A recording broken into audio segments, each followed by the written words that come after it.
بسم الله الرحمن الرحيم.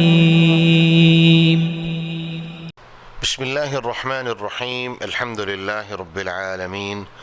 والصلاة والسلام على نبينا محمد وعلى آلہ وصحبہ اجمعین. معزز ناظرین کرام، آج اللہ کی توفیق سے قرآن مجید کی ترتیب کے اعتبار سے 7ویں سورۃ الاعراف، اس کے بارے میں ہم انشاءاللہ بیان کریں گے. سورۃ الاعراف کی آیات اور ان کا خلاصہ آپ کی خدمت میں پیش کیا جائے گا. سورۃ الاعراف یہ مکی صورت ہے، اور مفسرین کا بیان یہ ہے کہ سورۃ الاعراف مکہ کی آخری زندگی میں نازل ہونے والی صورتوں میں سے ایک ہے، اور یہ اس وقت نازل ہوئی جب مشرکین مکہ اور قریش آپ کے قتل کے منصوبے بنا رہے تھے. تو اللہ رب العالمین نے اس صورت کو نازل فرما کے اور اس کے اندر پچھلی قوموں کی تباہیوں کا ذکر فرما کے، جب انہوں نے اللہ کے نبیوں کے ساتھ ظلم اور زیادتیاں کیں، تو اللہ رب العالمین نے کیسے ان قوموں کو اپنے عذاب کا شکار فرما دیا اور کیسے نشانہ عبرت بنا دیا. تو اللہ رب العالمین نے اس صورت کے ذریعے سے انہیں بھی تنبیہ فرمائی کہ اگر تم ان حرکتوں سے باز نہ آئے تو تمہارا حال بھی انہی لوگوں کی طرح کر دیا جائے گا کہ جن کی مثالیں بھی اور جن کے نام بھی آج کہیں زمانے میں زندہ نہیں ہیں. تو اللہ رب العالمین اس صورت کا آغاز حروف مقطعات میں سے ایک حرف الف لام میم صاد ایک کلمے سے اس کا آغاز کیا ہے، اور اس کے بارے میں ہم بیان کر چکے ہیں کہ یہ وہ حروف ہیں جن کے معنی کوئی نہیں جانتا ہے، کیونکہ اللہ رب العالمین نے ان کے معانی نازل نہیں فرمائے. تو جب تک اللہ کی طرف سے اس کی کوئی تفسیر نہ آئے تو کوئی از خود اس کی تفسیر کر ہی نہیں سکتا. لوگوں نے بڑی بڑی تفسیریں کی ہیں، بہت تفسیریں کرنے کی کوشش کی ہیں، لیکن آج تک کوئی حتمی نتیجے پہ نہیں پہنچ سکا. تو بہترین بات یہی ہے کہ اللہ اعلم بمرادہ وبذالک، کہ اللہ رب العالمین ہی ان حروف کے معانی، مقاصد اور ان کی تفسیر سے اللہ رب العالمین ہی خوب واقف و باخبر ہیں. لہذا ہم ان حروف کو ایسے ہی پڑھ دیں گے، ان کی کوئی تفسیر نہیں کریں گے. اس کے بعد اللہ رب العالمین بیان فرماتے ہیں کہ کتاب انزل الیک، اے میرے رسول، یہ ایک ایسی کتاب ہے جو ہم نے آپ کی طرف نازل کی ہے. فلا یکن فی صدرک حرج منہ لتنذر بہ وذکریٰ للمؤمنین، کہ آپ کے سینے میں کسی طرح کی کوئی تنگی نہیں ہونی چاہیے. جیسے ہمارے دلوں میں یہ بات آتی ہے کہ یار یہ ہے تو بڑی نیکی کی بات، سنت کی بات، لیکن میں کسی کو بیان کروں گا تو پتہ نہیں کیا ہوگا، کسی کو بیان کروں گا تو کیا ہوگا، لوگ اس کے بارے میں کیا نتیجہ لیں گے، وغیرہ وغیرہ. آپ کے دل میں ایسی کوئی بات نہیں ہونی چاہیے، آپ کے دل میں کوئی تنگی نہیں ہونی چاہیے، کوئی ملال نہیں ہونا چاہیے، کوئی پریشانی نہیں ہونی چاہیے. یہ اللہ کے احکامات ہیں، لوگوں تک پہنچا دینا آپ کا کام ہے، اور آپ نے پہنچا دینے کا حق ادا کر دینا ہے. کس لیے؟ لتنذر بہ وذکریٰ للمؤمنین، کہ آپ اس کے ذریعے سے مومنوں کو ڈرائیں اور مومنوں کو نصیحت کریں، لوگوں کو ڈرائیں، اللہ کی آیتوں کے ذریعے سے لوگوں کو ڈرائیں. وذکریٰ للمؤمنین، اور جو مومن ہیں ان کو نصیحتیں کریں. اس کے بعد اللہ رب العالمین نے اپنے رسول سمیت پوری امت کو یہ واضح پیغام دے دیا کہ اتبعوا ما انزل الیکم من ربکم ولا تتبعوا من دونہ اولیاء، جو تمہارے رب کی طرف سے تمہاری طرف نازل کیا گیا ہے. اور وہ دو چیزیں ہیں، اللہ کی کتاب اور مصطفیٰ علیہ السلام کی حدیث. یہ منزل من اللہ ہیں، ان کی بحث کا یہ مقام نہیں، لیکن یہ بات طے شدہ ہے کہ جب رسول وحی کے بغیر بات نہیں کرتے، شرعیت کے معاملات میں وحی کے بغیر آپ کو گفتگو کرنے کی اجازت ہی نہیں ہے. آپ اس وقت تک بات کرتے ہی نہیں جب تک وحی نازل نہ ہو جائے. تو یہ بھی اللہ کی طرف سے ہے، وہ بھی اللہ کی طرف سے ہے. یہ وحی مطلوب ہے جس کی تلاوت کی جاتی ہے، وہ وحی غیر مطلوب ہے جس کی تلاوت تو نہیں کی جاتی، لیکن اس کے اندر آنے والے احکامات امت کے لیے ان کے اندر سبق اور درس ہے، کیونکہ وہ شرعیت کا بنیادی اور بڑا ماخذ ہے. بنیادی اور اصل ماخذ وہ قرآن ہے، اور حدیث اس کی توضیح اور تشریح اور تفسیر ہے، جو دونوں مل کے شریعت اسلامیہ کے تمام اصولوں کو مکمل کر دیتے ہیں. تو اللہ نے فرما دیا اتبعوا ما انزل الیکم من ربکم، جو آپ کے رب کی طرف سے آپ کی طرف نازل کیا گیا ہے آپ اس کی بہترین پیروی کرنے والے بن جائیں. ولا تتبعوا من دونہ اولیاء، اور جو اس کے علاوہ اور لوگ ہیں اور لوگوں کے جو رستے ہیں، ان کے علاوہ اور جو آپ کے ساتھی ہیں وہ چاہے آپ کے کتنے ہی قریبی کیوں نہ ہوں، لیکن جب ان کا رستہ اللہ کے رستے کے مطابق نہیں، آپ نے ان کے رستوں کی پیروی نہیں کرنی۔ دنیا کا اصول ہے قیامت تک کے لیے، آپ کا کوئی دوست وہ کتنا ہی آپ کا قریبی کیوں نہ ہو، لیکن آپ کا اور اس کا رستہ الگ الگ ہے۔ کب؟ جب وہ کسی اور طریقے پہ چلنے والا ہو اور آپ اللہ کے دین کے طریقے پہ چلنے والے ہوں۔ آپ کی اور اس کی دوستی ہو ہی تب ہو سکتی ہے جب وہ اللہ کے رستے پر چلنے والا ہو، تو صحیح معنوں میں دوستی ہوگی، وگرنہ وہ دوستی دنیا میں کوئی فائدہ، شاید دنیا میں کوئی فائدہ تو دینے والی ہو لیکن آخرت میں کوئی فائدہ دینے والی نہیں ہوگی، بلکہ وہ دوستی انسان کو جہنم کی طرف لے جانے والی ہوگی۔ اور رسول اللہ صلی اللہ علیہ وسلم نے فرمایا، لوگوں دوست بنانے سے پہلے دیکھ لیا کرو کہ کس کے ساتھ کس کے ساتھ دوستی کر رہے ہو، کس کے ساتھ دوستی بنا رہے ہو، کیا یہ دوستی تمہیں فائدہ دے گی، اللہ کے ہاں کوئی کامیابی دے گی یا نہیں دے گی؟ اگر تو دے گی تو دوستی بناؤ، نہیں تو ایسی دوستیاں کل قیامت کے دن جو بوجھ بن جائیں، مصیبت بن جائیں، تمہارے لیے وبال جان بن جائیں، ایسی دوستیوں سے اپنے آپ کو دور کر لو۔ اس کے بعد اللہ رب العالمین بیان فرماتے ہیں، اسی رکوع میں اگلی بات اللہ رب العالمین نے بیان فرمائی کہ وَالْوَزْنُ يَوْمَئِذٍ الْحَقِّ، قیامت کے دن ہر وہ بستیاں اور قومیں جو پیچھے گزر چکی ہیں، جن کو ہم نے تباہ کر دیا، برباد کر دیا، رسول آئے، انبیاء آئے، انہوں نے ان کی باتیں نہیں مانی، تو ہم نے ساری کی ساری باتیں بھی آپ کو بتا دی ہیں کہ ان کا انجام کیا ہوا۔ تو اللہ فرماتے ہیں یہ بات یاد رکھیں کہ وَالْوَزْنُ يَوْمَئِذٍ الْحَقِّ، وہ جو دنیا میں انہوں نے کیا اس کی سزا بھگت لی، اب وہ ہمارے پاس آئیں گے تو ہم ان کے اعمال کو تولیں گے، آپ کے اعمال کو بھی تولیں گے، ان کے اعمال کو بھی تولیں گے۔ وَالْوَزْنُ يَوْمَئِذٍ الْحَقِّ، اور پھر انصاف کے ساتھ اور حق کے ساتھ ترازو کو قائم کیا جائے گا، جو ہر چیز کو تولے گا، ہر چیز اس میں تولے گی، ایک معمولی چیز بھی اس کے اندر تولی جائے گی۔ فَمَن يَعْمَلْ مِثْقَالَ ذَرَّةٍ خَيْرًا يَرَهُ، ایک ذرے کے برابر نیکی ہوگی، موجود ہوگی، ایک ذرے کے برابر ظلم، زیادتی، برائی ہوگی، وہ بھی موجود ہوگی۔ تو فرمایا وہ ترازو حق والا ہوگا اور انصاف والا ہوگا، ظلم اور زیادتی پر مبنی نہیں ہوگا۔ فَمَن ثَقُلَتْ مَوَازِينُهُ فَأُولَئِكَ هُمُ الْمُفْلِحُونَ، جس کا پلڑا بھاری ہو گیا، نیکیوں والا پلڑا بھاری ہو گیا، فرمایا وہ کامیاب ہونے والے ہیں۔ وَمَنْ خَفَّتْ مَوَازِينُهُ، اور جس کی نیکیوں والا پلڑا خفیف ہو گیا، ہلکا ہو گیا، کمزور رہ گیا، فَأُولَئِكَ الَّذِينَ خَسِرُوا أَنفُسَهُمْ، یہ وہ لوگ ہیں جنہوں نے اپنے آپ کو جہنم کے لیے تیار کر لیا ہے، اپنے آپ کو گھاٹے کے سودوں میں ڈال لیا ہے، اپنے آپ کو گھاٹے کی طرف لے گئے ہیں، اور یہ لوگ کبھی بھی کامیاب نہیں ہو سکتے۔ اور اللہ رب العالمین نے اس کے بعد اگلے رکوع میں یہ بات بیان فرمائی، قَالَ مَا مَنَعَكَ، یہاں سے اب شیطان کے اور آدم علیہ السلام کے ایک تفصیلی جو باتیں تھیں، ان کے تعلقات اور شیطان کے معاملات، آدم علیہ السلام کی تخلیق، 2-3 رکوعوں کے اندر وہ پوری کی پوری تفصیل اللہ رب العالمین نے بیان فرمائی ہے۔ سب سے پہلے تو اللہ رب العالمین نے بیان فرما دیا کہ ہم نے آدم علیہ السلام کو تخلیق کیا، ان کی شکل بنائی، ان کو پیدا کیا، اور پھر ہم نے فرشتوں کو کہا کہ سجدہ کرو۔ شیطان یہ جن تھا لیکن عبادت کر کر کے اتنی عبادت کرتا تھا اللہ کی کہ اللہ نے اس کو فرشتوں کی صف میں کھڑا فرما دیا تھا، فرشتوں میں شامل فرما دیا تھا، لیکن یہ جن تھا، فرشتہ نہیں تھا۔ تو جب اللہ نے انہیں حکم دیا فرشتوں کو کہ آدم کو سجدہ کرو، اسجدوا لآدم فسجدوا الا ابلیس، سب کے سب لوگوں نے، سب کے سب فرشتوں نے سجدہ کر دیا، لیکن ابلیس نے سجدہ نہیں کیا۔ تو اللہ رب العالمین نے پوچھا ما منعک ان تسجد، تجھے کس چیز نے روکا کہ تو نے آدم کو سجدہ نہیں کیا؟ جب میں نے حکم دیا کہ سجدہ کرو تو کیوں نہیں سجدہ کیا؟ اس نے کہا انا خیر من خلقتنی من نار وخلقتہ من طین، میں اس سے بہتر ہوں،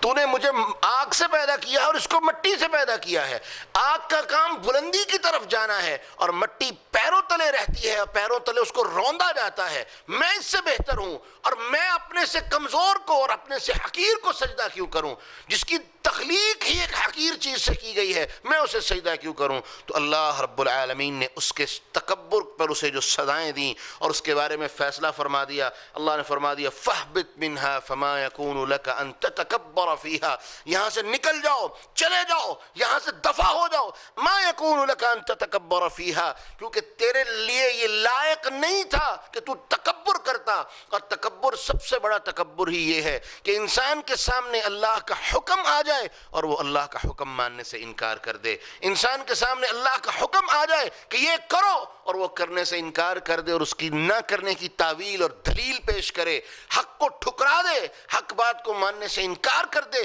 یہ سب سے بڑا تکبر ہے. اور کائنات کا سب سے بڑا متکبر ابلیس تھا، اور اللہ رب العالمین نے اس کو جنت سے ذلیل اور رسوا کر کے نکال دیا. اور ساتھ ہی فرما دیا اللہ رب العالمین نے اس کو جب جنت سے نکالا تو بجائے اس کے کہ وہ پچھتاوے کا شکار ہوتا، وہ اور زیادہ تکبر میں گیا. بجائے اس کے کہ وہ اللہ سے معافی کا طالب ہوتا، وہ اور زیادہ تکبر میں بڑھا. تو اس نے کیا کہا؟ انظرنی الی یوم یبعثون. اللہ اگر پھر یہ بات ہے کہ تو نے اس کی وجہ سے مجھے جنت سے نکالا ہے تو اللہ پھر میں تجھ سے ایک سوال کرتا ہوں، انظرنی الی یوم یبعثون، مجھے قیامت کے دن تک مہلت دے دے. تو اللہ رب العالمین نے فرما دیا جا انک من المنظرین، میں نے تجھے مہلت دے دی. کیا مطلب؟ کہ اللہ مجھے قیامت تک کے لیے، جب تک آدم کی اولاد رہے گی، آدم رہے گا، اس کی نسل رہے گی، تب تک اللہ مجھے اور میری نسل کو بھی قیامت تک کے لیے مہلت دے دے. اور کیا مہلت دی؟ اس کا جواب اللہ نے اگلے اسی رکوع کے آخر میں دے دیا.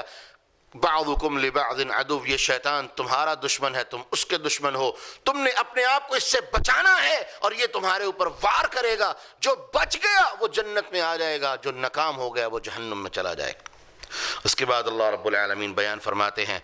تو شیطان نے جب کس بات کی مہلت اللہ سے مانگی، کہا اللہ فبما اغویتنی لاقعدن لهم صراطک المستقیم. اے اللہ اسی کی وجہ سے تو نے مجھے جنت سے نکالا ہے تو اب پھر میں کیا کروں گا؟ میں تیرے سیدھے رستے پر، صراطک المستقیم، تیرے سیدھے رستے پر میں ان کے آگے روڑے اٹکاؤں گا، میں ان کے آگے بیٹھوں گا. ثم لآتینہم من بین ایدیہم ومن خلفہم وعن ایمانہم وعن شمائلہم، میں ان کو دائیں سے، بائیں سے، آگے سے، پیچھے سے، ہر طرف سے ان پہ حملے کروں گا، ہر طرف سے حملے کروں گا. یہ آگے سے بچیں گے، پیچھے سے آؤں گا، پیچھے سے بچ جائیں گے، دائیں سے آؤں گا، بائیں سے آؤں گا، جہاں سے میرا بس چلے گا میں ان کے اوپر حملہ کروں گا. کس لیے؟ کہ اللہ میں نے اب ان کو برباد کرنا ہے، ان کی نسلوں کو برباد کرنا ہے، آدم کی پوری اولاد کو میں نے برباد کرنا ہے. اور واللہ رب العالمین کے سامنے اس نے اللہ کی عزت کی قسم اٹھا کے کہا تھا، اللہ میں تیری عزت کی قسم اٹھا کے کہتا ہوں میں ان کو برباد کرتا رہوں گا، جب تک ان کے جسموں میں جان رہے گی میں برباد کرتا رہوں گا. تو مالک نے بھی کہا تھا اگر تو میری عزت کی قسم اٹھا کے کہتا ہے تو سن، مجھے اپنی عزت کی، اپنے بلند مقام کی اور اپنے جلال کی قسم،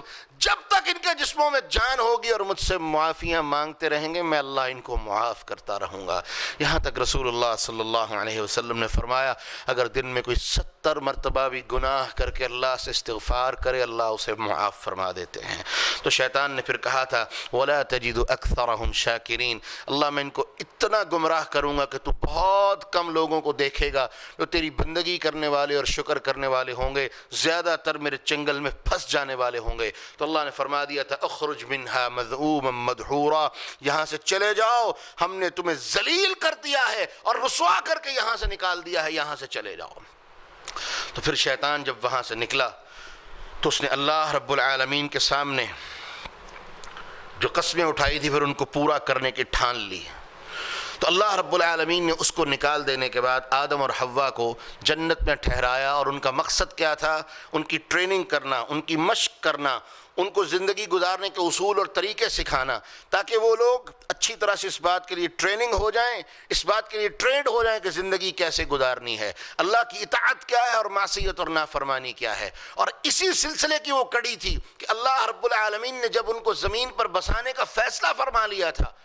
کیونکہ فرشتوں کو کیا کہا تھا انی جاعل فی الارض خلیفہ، میں زمین میں ایک ایسی مخلوق بنانے لگا ہوں جو ایک دوسرے کی نائب ہوگی. تو زمین میں بسانے کے لیے اللہ نے آدم اور حوا کو پیدا کیا تھا، لیکن جنت میں ٹھہرانے کا مقصد ان کی تربیت تھا، ان کی ٹریننگ تھا. تو ٹریننگ کا پہلا مرحلہ یہ تھا کہ زندگی گزارنے کا طریقہ سیکھو، جنت میں رہو، زندگی گزارنے کے اصول سیکھو. دوسرا مرحلہ کیا تھا کہ میری اطاعت اور نافرمانی تم نے اس سے بچنا ہے، میری اطاعت کرنی ہے اور نافرمانی سے بچنا ہے. اطاعت کرو گے تو اسی جگہ پر تمہیں ٹھکانہ دوں گا، نافرمانی کرو گے تو جہنم تمہارا ٹھکانہ بنا دیا جائے گا. تیسرا بنیادی مقصد کیا تھا کہ دنیا میں حلال اور حرام کا ایک بہت بڑا تصور کہ جنت میں اللہ نے ہر چیز حلال کر دی، ایک چیز سے منع کیا. یہ تصور سکھانا مقصود تھا، یہ سمجھانا مقصود تھا، یہ ٹریننگ مقصود تھی کہ دنیا میں بھی جاؤ گے تو بہت سی چیزیں اگر تمہارے لیے حلال ہوں گی تو بہت سی چیزیں حرام بھی ہوں گی، تاکہ تمہیں حلال اور حرام کا فرق واضح پتہ چل جائے. اور سب سے بڑا فرق وہ میری اطاعت کا ہے کہ جس بات کا میں حکم دوں وہ مان لینی ہے، جس سے بات سے میں منع کر دوں تم نے باز آ جانا ہے. تو پھر ایسا ہی ہوا کہ جب اللہ رب العالمین نے آدم علیہ السلام کو اور ان کی بیوی کو جنت میں ٹھہرا دیا اور شیطان نے اپنا کام شروع کر دیا، تو شیطان ان کے پاس آیا اور ان کو دھوکے دے کے بھلا بسلا پھسلا کے اس درخت سے جس سے اللہ نے منع کیا تھا اس کا پھل کھانے پر مجبور کر دیا. انہوں نے پھل کھا لیا، اللہ رب العالمین نے جنت کی نعمتیں ان سے چھین لیں، جنت کا لباس ان سے اتر گیا. اور قرآن کہتا ہے کہ وہ جنت کے پتے لے کے اپنی شرمگاہوں کو چھپا رہے تھے اور اللہ رب العالمین سے پھر معافی کے طالب تھے. اور آدم علیہ السلام نے یہ کہا، اللہ تو نے پیدا کیا، اللہ تو نے سب کچھ دیا، اللہ اب گناہ کر لیا ہے تو معافی بھی مل سکتی ہے کہ نہیں مل سکتی؟ تو قرآن کہتا ہے کہ اللہ نے خود آدم علیہ السلام کو کلمات سکھائے، فَتَلَقَّى آدَمُ مِن رَبِّهِ كَلِمَاتٍ فَتَابَ عَلَيْهِ. اللہ نے کلمات سکھائے، یہ کلمات سیکھو اور اس کے ذریعے سے مجھ سے توبہ کرو. اور وہ کلمات کیا تھے؟ رَبَّنَا ظَلَمْنَا أَنفُسَنَا وَإِن لَّمْ تَغْفِرْ لَنَا وَتَرْحَمْنَا لَنَكُونَنَّ مِنَ الْخَاسِرِينَ. اللہ ظلم کر لیا ہے، زیادتی کر لی ہے، اپنی جانوں پر ظلم کر لیے ہیں، اور اگر تو نے معاف نہ کیا اور ہم پر رحم نہ کیا ہم گھاٹا پانے والوں میں سے ہو جائیں گے. اللہ نے توبہ قبول فرما لی، اور جس مقصد کے لیے انہیں پیدا فرمایا تھا دنیا میں بسانے کے لیے، تو اللہ نے کیا کہا؟ اہبطوا بعضکم لبعض عدو. چلو اب زمین پہ جاؤ، اس مقصد کے لیے تمہیں پیدا کیا ہے، جا کے زندگی گزارنا شروع کرو. اور یاد رکھو تم ایک دوسرے کے دشمن ہو، یہ تمہارا دشمن ہے، یہ تم سے دشمنی کرے گا اور تم نے اسے اپنا دشمن سمجھتے ہوئے اپنا دفاع کرنا ہے اور اپنے آپ کو اس کی شرارت سے اور اس کے چنگل سے اور اس کے رستوں سے اور اس کی مکاریوں سے اپنے آپ کو بچانا ہے. اور اس کے بعد فرمایا قال فیہا تحیون وفیہا تموتون ومنہا تخرجون. اسی زمین میں تم زندگی گزارو گے، اسی زمین میں تم مرو گے، اور اسی زمین سے میں تمہیں دوبارہ زندہ کر کے اپنے سامنے کھڑا کروں گا. اس کے بعد اللہ رب العالمین نے لباس کی کچھ اہمیت کے بارے میں بات کی. جنت میں جب آدم علیہ السلام نے اور حوا نے جب وہ پھل کھایا تو سب سے پہلے جو معاملہ ہوا کہ اللہ رب العالمین نے ان کو ان کے لباسوں سے محروم کر دیا. تو اللہ رب العالمین نے بنو آدم کو خاص طور پہ تنبیہ فرمائی، یا بنی آدم، اے آدم کی اولاد، قد انزلنا علیکم لباسا، ہم نے تمہاری طرف لباس اتارا ہے. یعنی کس لیے؟ یواری سوآتکم، جو تمہاری شرمگاہوں کو چھپاتا ہے. لباس کا سب سے بڑا مقصد زیب و زینت نہیں، لباس کا سب سے بڑا مقصد وہ شرمگاہ کو چھپانا ہے، ستر کی حفاظت ہے. لیکن آج لباس کا مقصد الٹ ہو گیا کہ ستر ننگا ہوتا ہے، ہوتا رہے، زیب و زینت ظاہر ہونی چاہیے، خوبصورتی ظاہر ہونی چاہیے، چاہے اس میں ستر ظاہر ہو یا نہ ہو، اس بات کی کوئی پرواہ نہیں، کوئی فکر نہیں. جبکہ اصل مقصد لباس کا وہ اپنا ستر ڈھانپنا تھا، شرمگاہ کو ڈھانپنا تھا، ان چیزوں کو ڈھانپنا تھا جنہیں ڈھانپنے کا حکم اللہ رب العالمین نے دیا تھا. لیکن ہم اس سے بہت دور چلے گئے، اور اللہ رب العالمین نے سب سے بڑی بات جو کہی، وَلِبَاسُ التَّقْوَى ذَلِكَ خَيْرٌ. تم نے اپنے جسم کو ڈھانپنا تو ہے ہی ہے، لیکن جان لو سب سے بڑا لباس جو تم نے اپنے اوپر اوڑھ لینا ہے وہ اللہ کے تقوی کا لباس ہے. کیونکہ انسان بعض دفعہ لباس تو پہنا ہوتا ہے لیکن اس کا ستر لوگوں کے سامنے جب اس کا جی چاہتا ہے، جس کے سامنے جی چاہتا ہے اسے کھول دیتا ہے. وہ تقوی کے لباس سے خالی ہے. جب اس کے دل میں تقوی ہوگا تو وہ اپنے ستر کو صرف اس کے سامنے کھولے گا جس کو اس کے لیے اس کے مالک نے حلال کیا ہے. اس کے علاوہ وہ کسی کے سامنے اپنے ستر کو کھولنا نہ صرف کہ جرم سمجھتا ہوگا بلکہ بہت بڑا جرم سمجھتے ہوئے، اللہ کی نافرمانی سمجھتے ہوئے اپنے آپ کو سے بچاتا ہوگا. یہ سب سے بڑا ستر ہے، یہ سب سے بڑا لباس ہے کہ انسان اپنے اوپر تقوی کا لباس پہن لے اور اس کا ستر اس کے چاہنے پر بھی کسی غیر کے سامنے نہ کھل سکے. اور اللہ رب العالمین نے اس کے بعد سب سے بڑی بات بیان فرمائی، یا بنی آدم لا یفتننکم الشیطان. اے آدم کی اولاد، لا یفتننکم الشیطان، شیطان تمہیں گمراہ نہ کر دے، شیطان تمہیں کہیں فتنے میں، دھوکے میں، وسوسے میں نہ ڈال دے. کما اخرج ابویکم من الجنہ، جس طرح اس نے تمہارے ماں باپ کو جنت سے نکلوا دیا، جس طرح اس نے تمہارے ماں باپ کو دھوکہ دیا اور ان کو جنت سے نکلوا دیا. ینزع عنہما لباسہما، لیوریہما، اور سب سے پہلا معاملہ ان کے ساتھ کیا ہوا کہ ان کے لباس اتار دیے گئے، ان کے لباس کو انہوں نے اتار دیا تھا، لیوریہما سوآتہما، یہاں تک کہ وہ دونوں ایک دوسرے کی شرمگاہوں کو دیکھ سکتے تھے۔ سب سے بڑی چیز جو اللہ رب العالمین نے خاص طور پہ نصیحت فرمائی وہ کیا کہ جس طرح شیطان نے انہیں اللہ کے حکم پر، اللہ کی معصیت پر ابھارا، اللہ کے حکم کی خلاف ورزی پر ابھارا، تو ان کو یہ سزا ملی کہ ان کے لباس اتار دیے گئے۔ وہ تمہیں بھی دنیا میں دھوکے میں ڈالنے کی کوشش کرے گا، اور اس کا مقصد کیا ہوگا کہ تم ننگے ہو جاؤ، ننگے کر دیے جاؤ، تمہیں زنا کی طرف لے کے جائے گا، ذلت اور رسوائی کی طرف لے کے جائے گا۔ اور ننگا ہونا دو طرح کا ہوتا ہے، ایک ننگا ہونا یہ کہ انسان لباس سے ننگا ہو جائے، اور دوسرا یہ کہ انسان اللہ رب العالمین کے ہاں ننگوں میں شمار کر دیا جائے۔ کیا مطلب کہ نافرمان لوگوں میں شامل کر دیا جائے، اس کی پھر کوئی حیثیت اور مقام اللہ رب العالمین کے ہاں باقی نہیں ہوتا۔ اس لیے یاد رکھیں انسان کے دو طرح کے دشمن ہوتے ہیں، ایک ظاہری دشمن اور ایک باطنی دشمن۔ جو ظاہری دشمن ہے اس سے بچنا تو بہت ممکن ہے، لیکن جو باطنی دشمن ہے اس کے بارے میں بہت چکنا رہنے کی ضرورت ہے۔ اسی لیے میرا مالک بار بار ہمیں یہ بات کہہ رہا ہے، اور آج ہمارے اس باطنی دشمن نے آج ہمیں ایک دفعہ پھر ننگا کر دیا۔ ہمارے لباس پہننے کے باوجود ہم بے لباس ہو گئے، اور خاص طور پہ خواتین، رسول اللہ صلی اللہ علیہ وسلم نے تنبیہ فرمائی تھی، رب کاسیات عاریات، بہت ساری عورتیں ایسی ہوں گی لباس پہننے کے باوجود عاریات ہوں گی، ننگی ہوں گی، برہنہ ہوں گی۔ یہ کون عورتیں ہوں گی کہ جن کے لباس اتنے باریک ہوں گے، اتنے تنگ ہوں گے کہ جسم کا ایک ایک حصہ چھپانے کے باوجود وہ لوگوں کو نظر آ رہا ہوگا، لوگوں کی توجہ ان کی طرف جا رہی ہوگی۔ اللہ کے رسول نے فرمایا یہ ایسی بدبخت عورتیں ہیں، لا يدخلن الجنہ، اللہ ان کو جنت کا داخلہ بھی نہیں دے گا، ولا یجدن ریحھا، حتیٰ کہ اللہ ان کو جنت کی خوشبو سے بھی محروم فرما دے گا۔ اللہ رب العالمین ہمیں اس سے محفوظ فرمائے۔ اس کے بعد اگلی تنبیہ جو اللہ رب العالمین نے فرمائی، اللہ فرماتے ہیں وَإِذَا فَعَلُوا فَاحِشَةً قَالُوا وَجَدْنَا عَلَيْهَا آبَاءَنَا وَاللَّهُ أَمَرَنَا بِهَا، کہ انسان زمین پر ظلم اور زیادتی اور فحاشی کے کام کرتا ہے، نافرمانی کے کام کرتا ہے، اور پھر یہ کہتا ہے وَاللَّهُ أَمَرَنَا بِهَا، کہ ہمارے رب نے ہمیں اس کا حکم دیا تھا، ہمارے ماں باپ ایسے کرتے تھے، اور ہمارے ماں باپ کو اللہ نے اس بات کا حکم دیا تھا۔ جان لو قُلْ إِنَّ اللَّهَ لَا يَأْمُرُ بِالْفَحْشَاءِ، اللہ تمہیں فحاشی کا حکم نہیں دیتا، عریانیت کا حکم نہیں دیتا، بے حیائی کا حکم نہیں دیتا، کیونکہ اللہ تمہیں حق بات کا حکم دیتا ہے، اور اللہ تمہیں حیا کا حکم دیتا ہے۔ اسی لیے اللہ کے رسول نے فرما دیا الحیاء من الایمان اذا فاتک الحیاء فاصنع ما شئت، حیا ایمان کا حصہ ہے، اور جب حیا چلی جائے پھر جو تیرا جی کرتا ہے کرتا رہے۔ اس کے بعد اللہ رب العالمین نے ایک خاص نصیحت فرمائی کہ بنو آدم، اچھا لباس تم نے پہننا ہی پہننا ہے، لیکن خاص طور پہ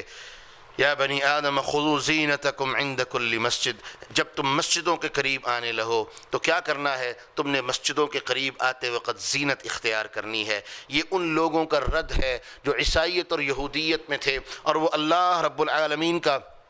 قرب حاصل کرنا ان چیزوں میں سمجھتے تھے۔ مشرکین بھی، عیسائی بھی، یہودی بھی کس چیز میں قرب سمجھتے تھے کہ انسان کا لباس جتنا گندا ہوگا، جتنا گھٹیا ہوگا، جتنا میلا کچیلا ہوگا، جتنا اس کے چہرے کے اوپر مٹی اور اس طرح کی چیزیں پڑی ہوں گی، تو یہ چیزیں اللہ رب العالمین کے قرب کا بہترین ذریعہ ہیں، یہ چیزیں اللہ رب العالمین کے تقرب کا ذریعہ ہیں۔ اور یہی فلسفہ، یہی طرز عمل، یہی سوچ آج کے مشرک کی بھی ہے، جو کہیں صوفی بن کے بیٹھا ہے تو کہیں ملنگ بن کے بیٹھا ہے، کہیں درویش بن کے بیٹھا ہے تو کہیں معاذ اللہ نام نہاد اللہ والا بن کے بیٹھا ہے، اور حالت یہ ہے کہ اللہ کی قسم ان کے پاس سے بدبو کے بھوکے اٹھتے ہیں، بدبو کا وہ انبار ان سے ملتا ہے کہ الامان والحفیظ۔ اور اس کی مقابلے پہ دیکھیے امام الانبیاء جناب محمد الرسول اللہ صلی اللہ علیہ وسلم، اتنی نفیس شخصیت، اتنی پاکیزہ شخصیت، اتنی نفیس نفاست والی شخصیت کہ آپ کے پسینے سے بھی خوشبو آتی تھی۔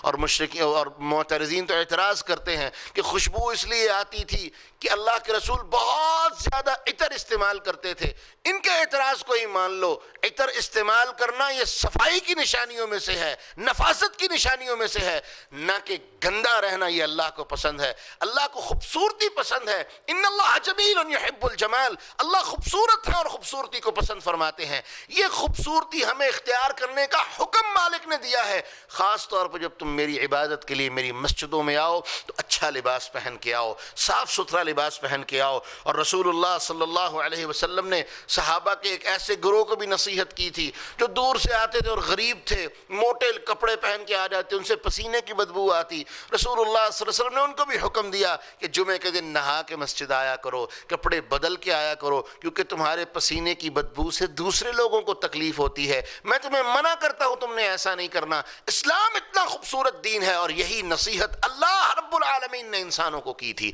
لیکن انسان اس سے دور چلے گئے. اور اس کے بعد اللہ رب العالمین نے فرمایا وَكُلُوا وَاشْرَبُوا وَلَا تُسْرِفُوا, زمین میں کھاؤ پیو لیکن تم نے اسراف نہیں کرنا, ایک حد سے آگے نہیں جانا. ایک جو اللہ نے لمٹس مقرر کر دی ہیں ان لمٹ سے آگے تم نے نہیں جانا. اور اس کے بعد اللہ رب العالمین نے بیان فرما دیا قُلْ مَنْ حَرَّمَ زِينَةَ اللَّهِ الَّتِي أَخْرَجَ لِعِبَادِهِ وَالطَّيِّبَاتِ مِنَ الرِّزْقِ. تو اس کے بعد جناب شعیب علیہ السلام کا ذکر شروع ہوتا ہے. جناب شعیب علیہ السلام قوم مدین کی طرف بھیجے گئے. وَإِلَىٰ مَدْيَنَ أَخَاهُمْ شُعَيْبًا, ہم نے قوم مدین کی طرف ان کے بھائی شعیب علیہ السلام کو بھیجا. یہ سعودی عرب کا علاقہ ہے, تبوک اس کے قریبی علاقہ ہے. تفسیر انشاءاللہ قصص الانبیاء میں آئے گی باذن اللہ تعالی. تو اس قوم کو کیا بیماری تھی؟ بت پرستی کرتے تھے اور بڑے مالدار تھے, تاجر تھے, لیکن بیماری یہ تھی, بری خصلت یہ تھی, بری عادت یہ تھی, کم تولتے تھے, ناپ تول میں کمی کرتے تھے. تو انہوں نے ڈرایا میری قوم اوفوا الکیل والمکیال ولا تبخسوا الناس اشیاءہم, ناپ تول کو پورا کرو اور لوگوں کو ان کو جو تم چیزیں دیتے ان کے اندر کسی طرح کی کمی نہ کرو, زیادتی نہ کرو. لیکن وہ لوگ مان نہیں آئے, ان لوگوں نے بات نہیں مانی. یہاں تک کہ قرآن کہتا قال الملأ الذین استکبروا من قومی, اس متکبر قوم کے بڑے چودھریوں نے اعلان کر دیا لنخرجنک یا شعیب, شعیب ہم تجھے یہاں سے نکال دیں گے, والذین آمنوا معک, جو تیرے اوپر ایمان لانے والے ہیں ان کو بھی نکال دیں گے. کیونکہ یہ فطرت ہے, اور ہم نے یہ فطرت پاکستان میں دیکھی کہ جب بھی کوئی خیر خواہی کرنے والا آتا ہے, قوم کی اصلاح کرنے والا آتا ہے, سب سے زیادہ تکلیف ان لوگوں کو ہوتی ہے جو سب سے بڑے حرام خور ہوتے ہیں, جو سب سے بڑے مجرم ہوتے ہیں. اور ہمارے ملک کا سب سے بڑا المیہ کیا ہے؟ جو سب سے بڑا چور ہے وہ اتنا بڑا حاجی ہے, جو سب سے بڑا بددیانت ہے وہ اتنا بڑا سردار ہے, جو سب سے زیادہ حرام خور ہے, سب سے زیادہ حرام خوری کرنے والا ہے, اس سے بڑھ کے نیک اور صالح بندہ قوم میں کوئی نہیں. کیوں؟ کیونکہ انہوں نے اپنے حلال اور حرام کے میتھڈز بنا لیے ہیں, اپنے آپ کے اصول بنا لیے ہیں, اپنی بہتری کے خود فیصلے کر لیے ہیں. جبکہ ہم یہ بات بھول جاتے ہیں ہماری بہتری کے لیے قانون اللہ رب العالمین نے مقرر کر دیا ہے, اور جب بھی اس قانون کو چھوڑ کے اپنی مرضی کے قانون پہ چلیں گے, اللہ کی قسم وہ خیر والا قانون نہیں ہوگا بلکہ وہ ذلت اور رسوائی والا قانون ہوگا. انہوں نے بھی کہہ دیا تو اور تیرے ماننے والے یا تو تم بستی سے نکال دیے جاؤ گے او لتعودن فی ملتنا, یا ہمارے دین پر واپس لوٹ آؤ اور جو ہم کرتے ہیں ہمیں کرنے دو. تو اللہ رب العالمین بیان فرماتے ہیں, نبی نے پھر دعا کی اللہ توکلنا, اللہ تیری ذات پر بھی ہمارا توکل ہے. ربنا افتح بیننا وبین قومنا بالحق, اللہ حق کے اوپر میری اور میری قوم کے درمیان فتح فرما دے, فیصلہ فرما دے. تو پھر اللہ رب العالمین فرماتے ہیں فاخذتهم الرجفہ, ان کے اوپر بھی ہم نے زلزلہ بھیجا, ہم نے ان کے اوپر بھی اپنے عذاب کو بھیجا. فاصبحوا فی دارہم جاسمین, اور ان کی حالت یہ ہو گئی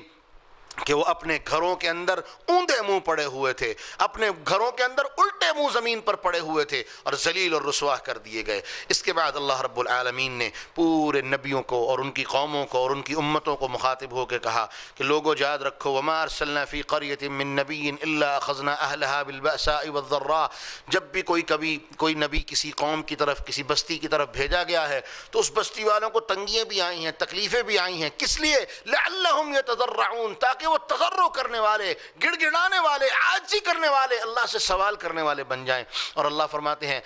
جب بھی ہم نے ان کی اس تکلیف کو نیکی میں, خیر میں, بہتری میں بدلا, یہاں تک کہ وہ معاف کر دیے گئے, تو وہ یہ کہتے تھے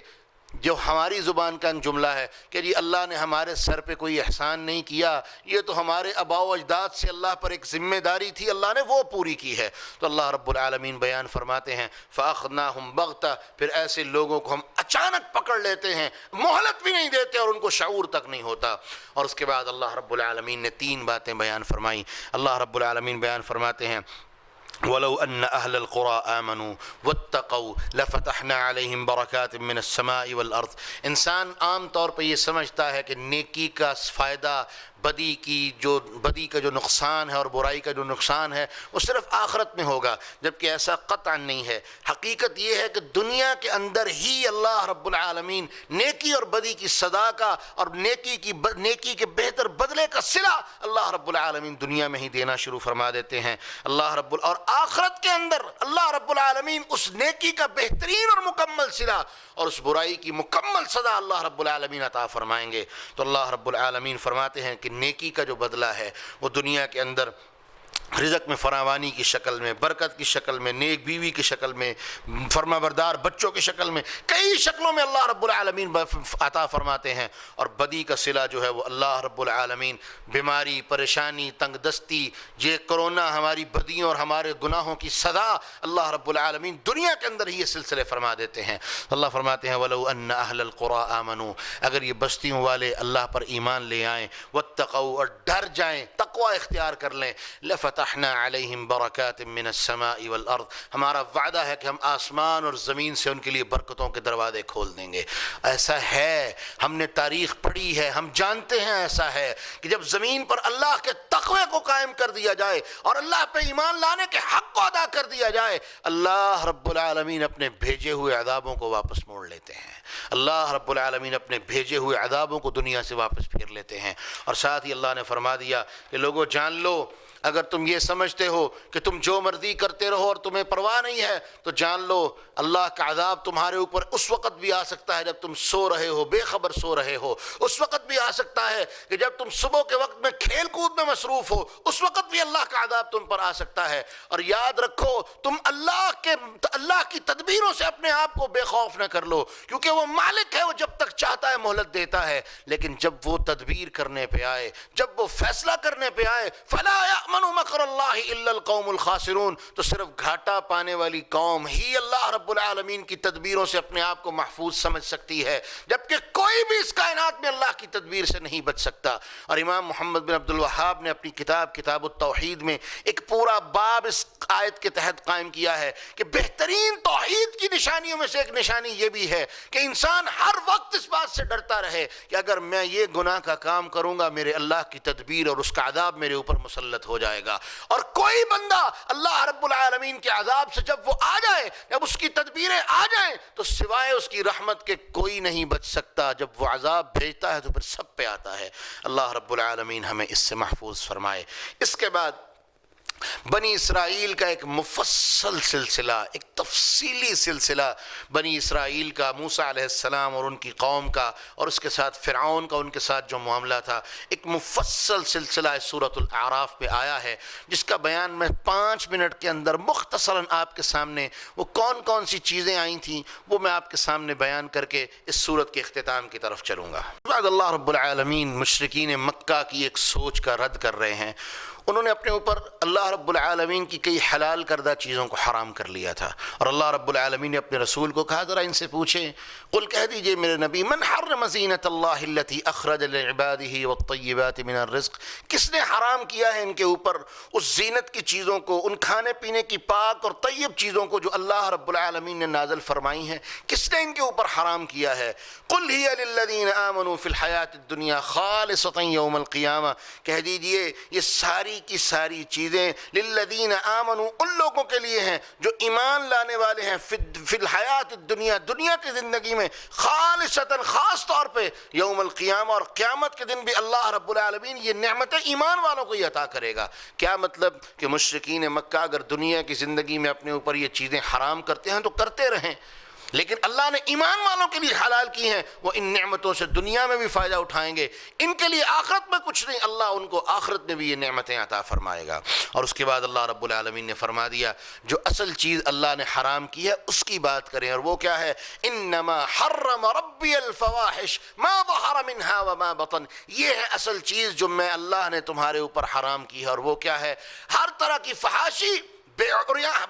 حیائی، عریانیت اللہ رب العالمین نے تم پر حرام کر دی ہے، والاسم والبغی بغیر الحق، اور گناہ والے کام اللہ نے تم پر حرام کر دیے ہیں، اور بغاوت اور نافرمانی کی باتیں اللہ نے حرام کر دی ہیں، اور شرک اللہ نے حرام کر دیا ہے، اور کوئی ایسی بات جس کے لیے اللہ نے کوئی دلیل آسمان سے نہیں اتاری اور تم اس کے ساتھ دلیلیں لیتے پھرو، یہ باتیں بھی اللہ نے تمہارے اوپر حرام کر دی ہیں۔ اور رسول اللہ صلی اللہ علیہ وسلم نے فرمایا، لوگوں جان لو اللہ سے زیادہ کوئی غیرت والا نہیں ہے، اسی لیے اس اللہ نے ظاہری اور باطنی ہر طرح کی برائیوں کو جو ظاہر ہے اور چھپی ہوئی ہے، ہر طرح کی برائی کو اس اللہ نے حرام کر دیا ہے۔ جس طرح اس اللہ رب العالمین کو یہ بات پسند ہے کہ مومن حیا کو اختیار کرے، اسی طرح اس بات کو ناپسند کرتا ہے کہ جو برائی اور بے حیائی کی چیزیں ہیں جو چھپی ہیں ظاہر ہیں، وہ اس بات کو بھی ناپسند کرتا ہے کہ لوگ ان کے اندر مبتلا ہوں۔ اور جان لو سب سے زیادہ مدح اللہ کو پسند ہے، اور کسی کو اللہ سے زیادہ مدح ثنائی پسند نہیں،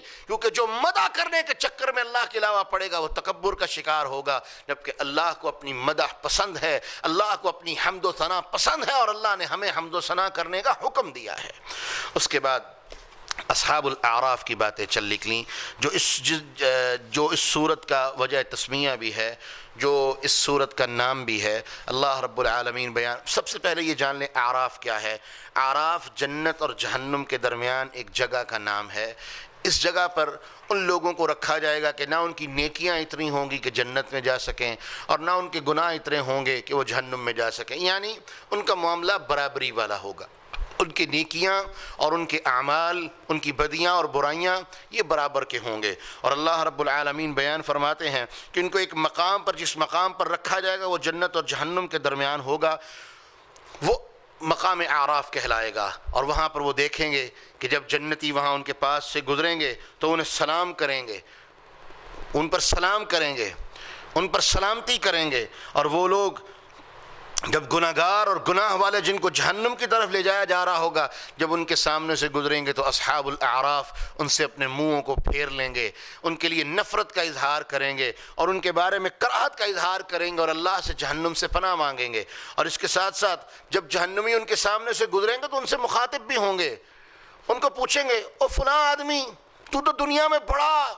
مال جمع کرتا تھا، کہاں گیا وہ مال تیرا؟ آج وہ تیرے کام نہیں آیا، وہ جائیداد تم نے بنائی تھی وہ تمہارے کام نہیں آئی۔ وہ اس طرح کے سوالات کریں گے۔ اور پھر جب جنتیوں کی طرف وہ اشارہ کریں گے، ان جہنمیوں کو مخاطب کر کے جنتیوں کی طرف اشارہ کریں گے، وہ دیکھو جسے تم دنیا میں حقیر سمجھتے تھے، وہ دیکھو جسے تم دنیا میں ذلیل سمجھتے تھے، وہ جسے تم گھٹیا تصور کرتے تھے، آج اللہ رب العالمین نے اسے تمہارے اوپر فوقیت دے دی، اللہ نے اپنی رحمت کا معاملہ کر دیا، اور آج وہ جنتوں کے وارث بن گئے، اور تم اپنے آپ کو بہترین سمجھتے تھے، اللہ رب العالمین نے تمہارے ان اعمال کی وجہ سے تمہیں جہنم کا ہمیشہ ہمیشہ کے لیے حقدار بنا دیا۔ اور پھر فرمایا کہ جب یہ معاملہ ان کا کلیئر ہو جائے گا تو اللہ رب العالمین ان لوگوں کا ایمان دیکھ کے، ان کی محبت اور اطاعت دیکھ کے اللہ رب العالمین ان کو اپنی جنتوں کا داخلہ عطا فرما دیں گے۔ اور یہاں یاد رکھیں جنتی اور جہنمی آپس میں مکالمہ بھی کریں گے، بات چیت بھی کریں گے، جس کا ذکر بھی اس صورت میں آیا ہے کہ جنتی جہنمیوں کو کہیں گے، جہنمی جنتیوں کو کہیں گے ان افیضوا علینا من الماء او مما رزقکم اللہ، کہ تھوڑا سا پانی دے دو، تھوڑا سا کچھ کھانے پینے کی چیزیں دے دو۔ قال ان اللہ حرمہما علی الکافرین، تو اعلان کر دیا جائے گا تم بدبخت ہو، بد نصیب ہو، جہنم کا ایندھن ہو، اور تمہارے لیے اللہ رب العالمین نے ان چیزوں کو حرام کر دیا ہے۔ اور اس کے بعد اللہ رب العالمین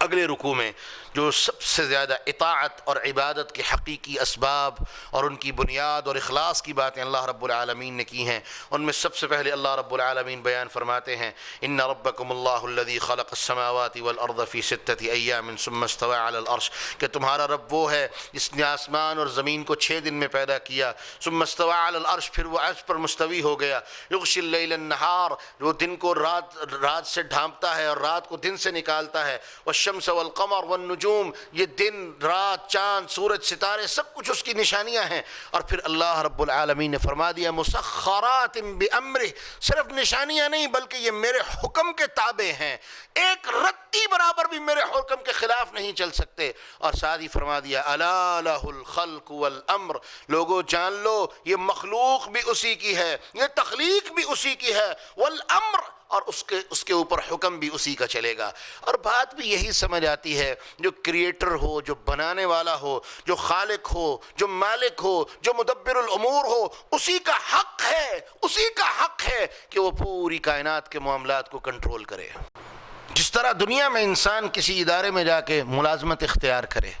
تو اس کے لیے ضروری ہوتا ہے کہ اس ادارے کے قوانین کی پاسداری کرے، نہیں کرے گا ادارے کا نظام سسٹم خراب ہو جائے گا اور اس بندے کو دھتکار کے ذلیل اور رسوا کر کے ادارے سے نکال دیا جائے گا۔ بعین ہی اسی طرح یہ خالق، یہ اس کی مخلوق، یہ پوری کائنات اس کی مخلوق ہے، ہم اس کی مخلوق ہیں، اور ہمارے ذمہ لازم ہے کہ الا لہ الخلق والامر، وہ خالق ہے تو حکم بھی اسی کا چلے گا، وہ مالک ہے تو ملکیت بھی اسی کی ہے، وہ جس طرح چاہے حکم دے، جو چاہے حکم دے، جس طرح چاہے تصرف فرمائے، اس کا حق ہے۔ اور ہمارے ذمہ کیا لازم ہے کہ ہم اس کی مخلوق ہیں، ہم اس کے مملوک ہیں، ہم اس کے بندے اور غلام ہیں، ہم اس کی مخلوق ہیں۔ ہمارے لیے کیا ہے؟ جو مالک حکم دے سر بخم تسلیم، فوراً سر جھکا دے، یہی ہماری کامیابی کی بات ہے۔ اور جو مخلوق، جو بندہ اپنے مالک کی بات نہ مانے، مالک نہ صرف اس سے ناراض ہوتا ہے بلکہ اس کو جو چاہے عذاب دیتا ہے۔ اللہ ہمیں اس سے محفوظ فرمائے۔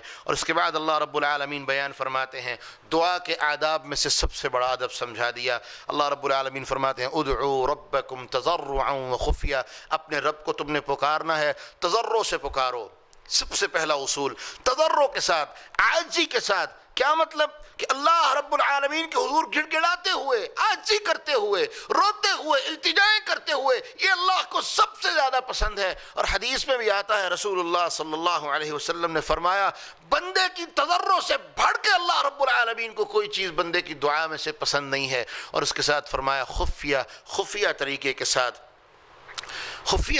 ساتھ۔ اور اللہ کے رسول نے اپنی حدیث میں ہمیں سمجھا دیا، صحابہ کے بارے میں آتا ہے وہ اونچی آواز سے دعائیں کر رہے تھے تو آقا علیہ السلام نے فرمایا، یا ایھا الناس، اے لوگو اپنی جانوں پر ظلم نہ کرو، فإنکم لا تدعوا اصما ولا غائبا، کیونکہ تم کسی بہرے کو اور غائب ذات کو نہیں پکار رہے، تم ایسی ذات کو پکار رہے ہو جو باریک سے باریک ترین بھی آواز سننے پر قادر ہے، اور وہ تمہارے پاس اپنے علم کے ذریعے سے موجود ہے۔ نحن اقرب الیہ من حبل الورید، اس شاہرگ سے زیادہ تمہارے قریب ہے، اس لیے تمہیں اپنے آپ پر ظلم کرنے کی اور چیخنے کی اور چلانے کی ضرورت نہیں۔ انکم تدعونہ سمیع قریب مجیب، تم ایسی ذات کو پکار رہے ہو جو سننے والا بھی ہے، تمہارے قریب بھی ہے، اور تمہاری پکار کا جواب دینے والا بھی ہے۔ اس لیے حکم دے دیا، تدعوا ربکم تضرعا وخفیہ، گڑ گڑاتے ہوئے اور چپکے کے ساتھ اپنے رب کو پکارا کرو۔ انہ لا يحب المعتدین، کیونکہ وہ لوگ جو حد سے زیادہ تجاوز کرنے والے ہوں اللہ رب العالمین ان کو پسند نہیں فرماتے۔ جو اونچی آواز سے چیخنے اور چلانے والے ہوں اللہ کو یہ لوگ پسند نہیں ہیں۔ اور اس کے بعد اللہ رب العالمین نے اپنی کچھ نشانیاں اس آیت میں، اس رکوع میں بیان فرمائیں۔ ان کا ذکر مکمل کرنے کے بعد اللہ رب العالمین نے آگے عذاب والی قوموں کا سلسلہ شروع فرما دیا۔ سب سے پہلے قوم نوح علیہ السلام کی بات کی، لیکن اس سے پہلے میں چند چیزیں آپ کے سامنے بیان کر دوں۔ یہ ایک فطرتی بات ہے،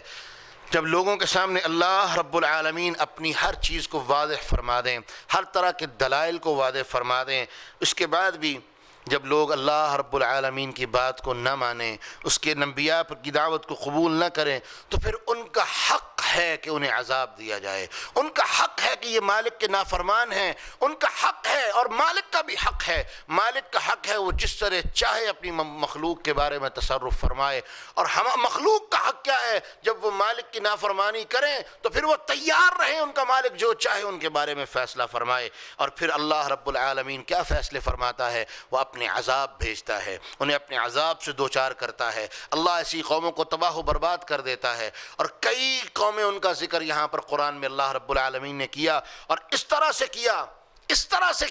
کہ صفحہ ہستی سے مٹا دیے گئے، حرف غلط کی طرح مٹا دیے گئے، اور قیامت تک کے لیے قرآن نے اعلان کر دیا کہ جاؤ کہیں ان کا نام تک دکھاؤ، کہیں ان کا نام لینے والا دکھاؤ۔ کوئی ایسا نہیں تھا، دنیا سے ہمیشہ کے لیے ان کو مٹا دیا گیا۔ اور جیسے میں نے شروع میں عرض کیا، اس سورہ مبارکہ میں اللہ رب العالمین نے مشرکین مکہ کو تنبیہ کی ہے کہ دیکھو اگر تم میرے رسول کے ساتھ یہ کام کرو گے تو جس طرح پچھلی قوموں کو تباہ و برباد کر دیا، یہ بربادی تمہارا بھی مقدر بن جائے گی۔ تو سب سے پہلے اللہ رب العالمین نے قوم نوح علیہ السلام کا ذکر کیا۔ اللہ رب العالمین بیان فرماتے ہیں وَلَقَدْ أَرْسَلْنَا نُوحًا إِلَىٰ قَوْمِهِ، ہم نے نوح کو ان کی قوم کی طرف بھیجا۔ فَقَالَ يَا قَوْمِ اعْبُدُوا اللَّهَ مَا لَكُم مِّنْ إِلَٰهٍ غَيْرُهُ، کہا ہے میری قوم اعبدوا اللہ، اللہ کی عبادت کرو، ما لکم من الہ غیرہ، کیونکہ اللہ کے علاوہ تمہارا کوئی معبود برحق نہیں ہو سکتا، وہی اکیلا معبود برحق ہے۔ لیکن ان لوگوں نے بات نہیں مانی، اور نبی نے ساتھ ہی کہہ دیا انی اخاف علیکم عذاب یوم عظیم، میں ایک بہت بڑے دن کے عذاب سے تمہیں ڈراتا ہوں۔ ان کو سمجھایا لیکن وہ لوگ ماننے کے لیے تیار نہ ہوئے۔ یہ بہت لمبا قصہ ہے، اور انشاءاللہ قصص الانبیاء کی ایک پوری سیریز قریب آپ کی خدمت میں پیش کی جائے گی ترتیب وار اور پوری تفصیل کے ساتھ۔ تو یہ ساری چیزیں ہم نے اس کے لیے چھوڑ دی ہیں فی الحال۔ تو قرآن میں جو ضروری باتیں آئی ہیں کہ ہم نے یہ بات بیان کر دی کہ نوح علیہ السلام نے دعوت دی، اللہ کی طرف بلایا، توحید کی دعوت دی اور ان کو ڈرایا، لیکن جب وہ لوگ نہیں مانے تو قرآن کہتا ہے کہ فَكَذَّبُوهُ فَأَنْجَيْنَاهُ، جب انہوں نے نبی کو جھٹلا دیا تو پھر ہم نے نبی کو نجات دی، وَالَّذِينَ مَعَهُ، اور ان کے ساتھ جو ایمان لانے والے تھے کس طرح نجات دی، فِي الْفُلْكِ، نوح کو ایک کشتی بنانے کا حکم دیا، اور جب کشتی بن گئی تو اللہ نے کہا خود بھی سوار ہو جاؤ اور تمہارے ایمان والے بھی اس میں سوار ہو جائیں، اور اعلان کر دیا جو بھی کشتی میں سوار ہوگا وہ بچ جائے گا، اسے ایمان والا متصور کیا جائے گا، اور جو رہ جائے گا اسے غرق کر دیا جائے گا، اور اللہ رب العالمین نے اپنا عذاب بھیج کے انہیں غرق کر دیا۔ اس کے بعد اللہ رب العالمین ذکر فرما رہے ہیں قوم عاد کا، وَإِلَىٰ عَادٍ أَخَاهُمْ هُودًا، اللہ فرماتے ہیں ہم نے قوم عاد کی طرف ان کے بھائی قوم ہود کو بھیجا،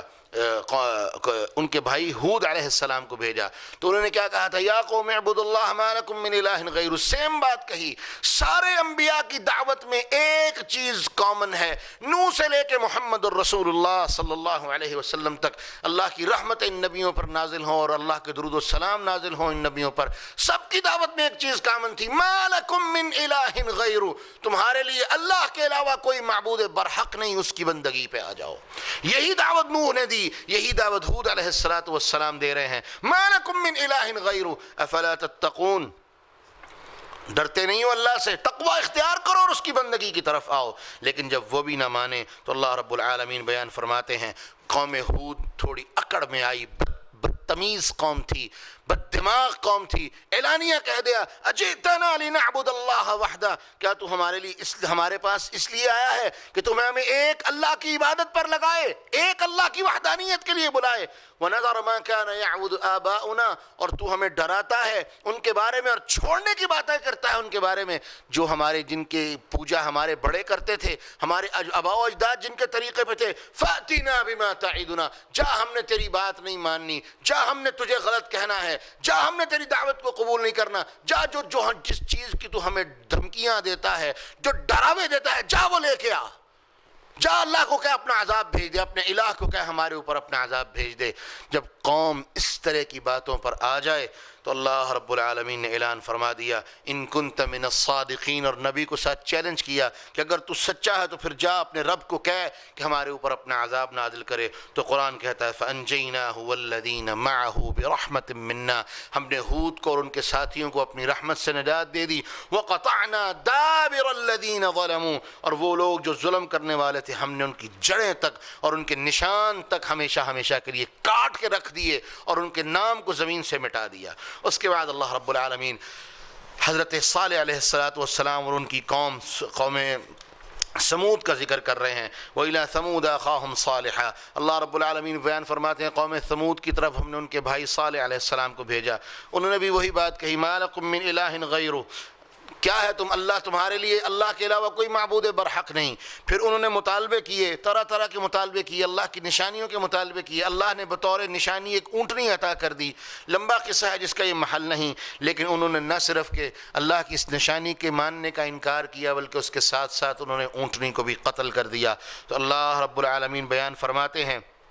جب ہر طرح سے ان کی نشانیاں پوری ہو گئیں، انہوں نے نبی کی بات نہیں مانی، تو اللہ رب العالمین بیان فرماتے ہیں کہ جب انہوں نے نبی کی اس نشانی والی اونٹنی کو قتل کیا تو اللہ رب العالمین نے ساتھ انہوں نے چیلنج کر دیا یا صالح ائتنا بما تعدنا ان کنت من المرسلین، صالح جا وہ عذاب ذرا لے کے تو آ جس کی تو ہمیں دھمکیاں دیتا ہے، جا وہ عذاب لے کے آ، اگر تو سچا نبی ہے تو پھر اللہ کو کہہ، اگر تو نبی ہے تو اپنے رب کو کہہ ہمارے اوپر عذاب بھیجے۔ جب قوم میں ایسی باتوں پر آ جائیں تو پھر میرا مالک ان کو اپنی نشانیاں دکھاتا ہے۔ اللہ فرماتے ہیں فَأَخَذَتْهُمُ الرَّجْفَةُ فَأَصْبَحُوا فِي دَارِهِمْ جَاثِمِينَ، ایک زلزلہ آیا، ایک چیخ آئی، اللہ رب العالمین نے ان کے اوپر ایک زلزلے کو مسلط کر دیا اور وہ اپنے گھروں میں ہی بیٹھے بیٹھے لیکن گھٹنوں کے بل زمین پر گر گئے، اور اللہ رب العالمین نے ان کے اوپر موت کو طاری کر دیا۔ اس کے بعد اللہ رب العالمین قوم لوط کا ذکر فرما رہے ہیں، وَلُوطًا إِذْ قَالَ لِقَوْمِهِ أَتَأْتُونَ الْفَاحِشَةَ مَا سَبَقَكُم بِهَا مِنْ أَحَدٍ مِنَ الْعَالَمِينَ۔ قوم لوط ایک ایسی بیماری میں مبتلا ہو گئی تھی کہ جس کا ذکر خود قرآن کر رہا ہے، مَا سَبَقَكُم بِهَا مِنْ أَحَدٍ مِنَ الْعَالَمِينَ، کہ پوری کائنات میں اس طرح کی کوئی مثال نہیں ملتی کہ تم سے پہلے کوئی اس طرح کی لعنت میں مبتلا ہوا ہو، تم سے پہلے اس طرح کی فحاشی میں کوئی مبتلا ہوا ہو، اتنی گندی فحاشی کہ مرد مرد کے ساتھ اپنی ضرورت کو پورا کرتا، حتیٰ کہ جناب لوط علیہ السلام نے اپنی بیٹیاں ان کو کہا ان سے نکاح کر لو اور جاؤ اپنی ضرورت کو پورا کرو، انہوں نے صاف کہہ دیا ہمیں عورتوں کی حاجت نہیں، ہمیں مرد کو مرد کے ساتھ لطف چاہیے، اور قرآن کہہ رہا ہے یہ ایسی غلاظت اور گندگی تھی کہ کائنات میں اس کی مثال نہیں ملتی تھی۔ لیکن جب انہوں نے اس بات کو ماننے سے انکار کیا تو اللہ رب العالمین نے بیان فرمایا اخرجوا آل لوط اخرجوا من قریتکم انہم اناس یطہرون۔ قوم لوط نے دھمکی دیتے ہوئے اور طنز کرتے ہوئے، تانا دیتے ہوئے کہا یہ لوگ اپنے آپ کو بڑا پاک سمجھتے ہیں، پاک صاف سمجھتے ہیں، ان کو نکالو یہاں سے۔ قرآن کہتا ہے جب انہوں نے نبی کو نکالنے کا فیصلہ کر لیا تو پھر اللہ رب العالمین نے فَأَنْجَيْنَاهُ وَأَهْلَهُ إِلَّا امْرَأَتَهُ كَانَتْ مِنَ الْغَابِرِينَ۔ اللہ نے جناب لوط علیہ السلام ان کے گھر والوں کو اور ماننے والوں کو سوائے لوط علیہ السلام کی بیوی کے جو ان کی مخالفت کرتی تھی اور ان کے خلاف خبریں جا کے قوم کو دیتی تھی، اللہ رب العالمین نے ان کو بھی ان کی بیوی کو بھی قوم میں شامل فرما دیا اور تمام لوگوں کو نجات عطا فرمائی۔ اور پھر قرآن کہتا ہے کہ فَأَمْطَرْنَا عَلَيْهِمْ مَطَرًا، ہم نے ان کے اوپر ایک ایسی بارش نازل فرمائی جو پتھروں والی بارش تھی، پتھروں کی بارش آسمان سے ان کے اوپر نازل فرمائی۔ اور دوسری جگہ تو یہاں تک آتا ہے کہ فرشتے آئے اس بستی کو لے کے آسمان کے اتنا قریب چلے گئے کہ آسمان والوں نے ان کی چیخ و پکار سنی، وہاں سے اس کو الٹا کے زمین پہ پھینکا اور اوپر سے پتھروں کی بارش کر دی۔ اللہ کی قسم تاریخ میں اس سے بھیانک سزا کسی قوم کو نہیں، اس سے زیادہ بھیانک سزا اللہ رب العالمین نے کسی قوم کو نہیں دی۔ اس کے بعد اللہ رب العالمین بیان فرماتے ہیں وَإِلَى مَدْيَنَ أَخَاهُمْ شُعَيْبًا۔ جناب شعیب علیہ السلام کا قصہ یہ 8ویں پارے کے آخر سے شروع ہو کے 9ویں پارے کے پہلے 2 رکوعوں تک محیط ہے۔ اس کے بعد یہاں سے لے کے 10ویں رکوع تک ایک لمبا سلسلہ جو 7-8 رکوعوں پر مشتمل ہے۔ اس میں اللہ رب العالمین نے بنی اسرائیل موسیٰ علیہ السلام کے فرعون کے ساتھ اور بنی اسرائیل کے ساتھ جو معاملات تھے ان کا ذکر کیا ہے، جس کا مکمل خلاصہ میں چند منٹ میں آپ کی خدمت میں پیش کرنا چاہوں گا۔ تو سب سے پہلے جب موسیٰ علیہ السلام کو اللہ نے نبوت عطا کی تو وہ فرعون کے دربار میں پہنچے اور اس کے سامنے جب جا کے دعوت رکھی تو بنیادی طور پہ وہ 3 نکات تھے جن پر وہ دعوت تھی۔ نمبر 1 کہ اللہ کی توحید کو تسلیم کر لو، اللہ رب العالمین کو اپنا الہ مان لو۔ نمبر 2 بنی اسرائیل کو آزاد کر دو، تم نے ان کو غلام بنا رکھا ہے اور ان کو ان کے اصل وطن فلسطین جانے کی اجازت دے دو۔ اور تیسرا فرعون نے اس کے بدلے میں نشانیوں کا مطالبہ کیا تو اللہ رب العالمین نے پہلے ہی موسیٰ علیہ السلام کو 2 نشانیاں عطا کی تھیں کہ ایک لاٹھی کہ تم زمین پہ پھینکو گے تو یہ لاٹھی اژدہا بن جائے گی، اور دوسری نشانی کہ اپنا ہاتھ جب تم بغل میں ڈال کے نکالو گے تو وہ اتنا روشن ہوگا کہ کوئی آدمی اگر رات کے اندھیرے میں چلنا چاہے تو اس کی روشنی اس کے لیے چلنے کا سامان مہیا کر دے گی۔ اب جب یہ سامنے چیزیں آئیں تو فرعون اور اس کے حواری کہنے لگے کہ یہ موسیٰ جادوگر ہیں، یہ جھوٹے ہیں۔ تو سیدنا موسیٰ علیہ السلام کو ایک چیلنج کیا گیا کہ دیکھیں جی آپ جادوگر ہیں، لہذا آپ ہمارے جادوگروں کے سامنے اس چیز کو ثابت کریں، اگر ثابت کر دیں گے تو ہم مان لیں گے، ثابت کر دیں گے تو ہم قبول کر لیں گے۔ تو قرآن کہتا ہے کہ پورے مصر سے جادوگروں کو اکٹھا کیا گیا، ایک دن مقرر کر لیا گیا، اور سارے کے سارے جادوگر جب وہاں جمع ہو گئے تو موسیٰ علیہ السلام سے انہوں نے پوچھا آپ پہلے اپنی ابتدا کریں گے یا ہم اپنی پہلے ابتدا کریں؟ تو موسیٰ علیہ السلام نے کہا بل انتم ملقون، تم اپنا ڈالو، جو بھی تم جادو کرنا چاہتے ہو کرو۔ فإن اللہ سیبطل، اللہ تمہارے اس جادو کو باطل کر دے گا، جھٹلا دے گا۔ اور پھر ایسا ہی ہوا کہ ان لوگوں نے رسیاں پھینکیں، اور قرآن کہتا ہے کہ رسیاں پھینکی تو وہ حقیقت میں کچھ نہیں تھا، وہ رسیاں ہی تھیں، لیکن لوگوں کی آنکھوں پر جادو کر دیا جس سے لوگ یہ سمجھنے لگے کہ یہ سانپ ہیں۔ اور جب موسیٰ علیہ السلام نے اللہ کے حکم سے اپنا عصا میدان میں پھینکا تو وہ جادو نہیں تھا، وہ حقیقت تھی، اور وہ ان رسیوں کو جب نگل لینے لگا تو جادوگروں کو جو سب کچھ حقیقت میں دیکھ رہے تھے ان کو سمجھ آ گئی کہ یہ اللہ کی نشانی ہے، اور اگر اب اللہ کی نشانی پر ایمان نہ لائے تو ہم ذلیل اور رسوا کر دیے جائیں گے۔ جب جادوگروں نے یہ دیکھا کہ ہماری ساری کی ساری چیزیں جھوٹ اور فریب پر مشتمل ہیں، وہ موسیٰ علیہ السلام پر ایمان لے آئے۔ فرعون نے بڑی دھمکیاں دی، میں تمہیں لٹکا دوں گا، پھانسی دے دوں گا، یہ کر دوں گا، تو انہوں نے ایک ہی بات کہی، انا آمنا بربنا لیغفر لنا خطایانا۔ جب ہم نے اپنے رب کی نشانیاں دیکھ لیں، ایمان اب لانا ہم پر لازم تھا، ہم ایمان لے آئے ہیں۔ فقض ما انت قاض، جو تو نے کرنا ہے کرتا رہے، ہمیں لٹکانا ہے لٹکا دے، گردنوں پہ چھریاں چلانی ہیں چلا دے، ہمیں کوئی پرواہ نہیں ہے۔ اور ساتھ ہی انہوں نے دعا کی، ربنا افرغ علینا صبرا وتوفنا مسلمین، اللہ ہمارے اوپر صبر کو نازل فرما دے اور ہمیں اسلام کی حالت میں موت نصیب فرمانا۔ اور اس کے بعد اللہ رب العالمین فرعون کے برعکس جب یہ معجزہ دیکھا تو بنی اسرائیل تو پہلے ہی موسیٰ علیہ السلام کی قوم تھی، وہ فوراً بنی اسرائیل پر ایمان لے آئے، فوراً بنی اسرائیل موسیٰ علیہ السلام پر ایمان لے آئے۔ تو موسیٰ علیہ السلام پر ایمان لانے کی پاداش میں ایک مرتبہ پھر فرعون نے اعلان کر دیا کہ جو ان پر ایمان لائے گا اس کے بیٹوں کو ذبح کر دیا جائے گا۔ تو قرآن کہتا ہے کہ موسیٰ علیہ السلام نے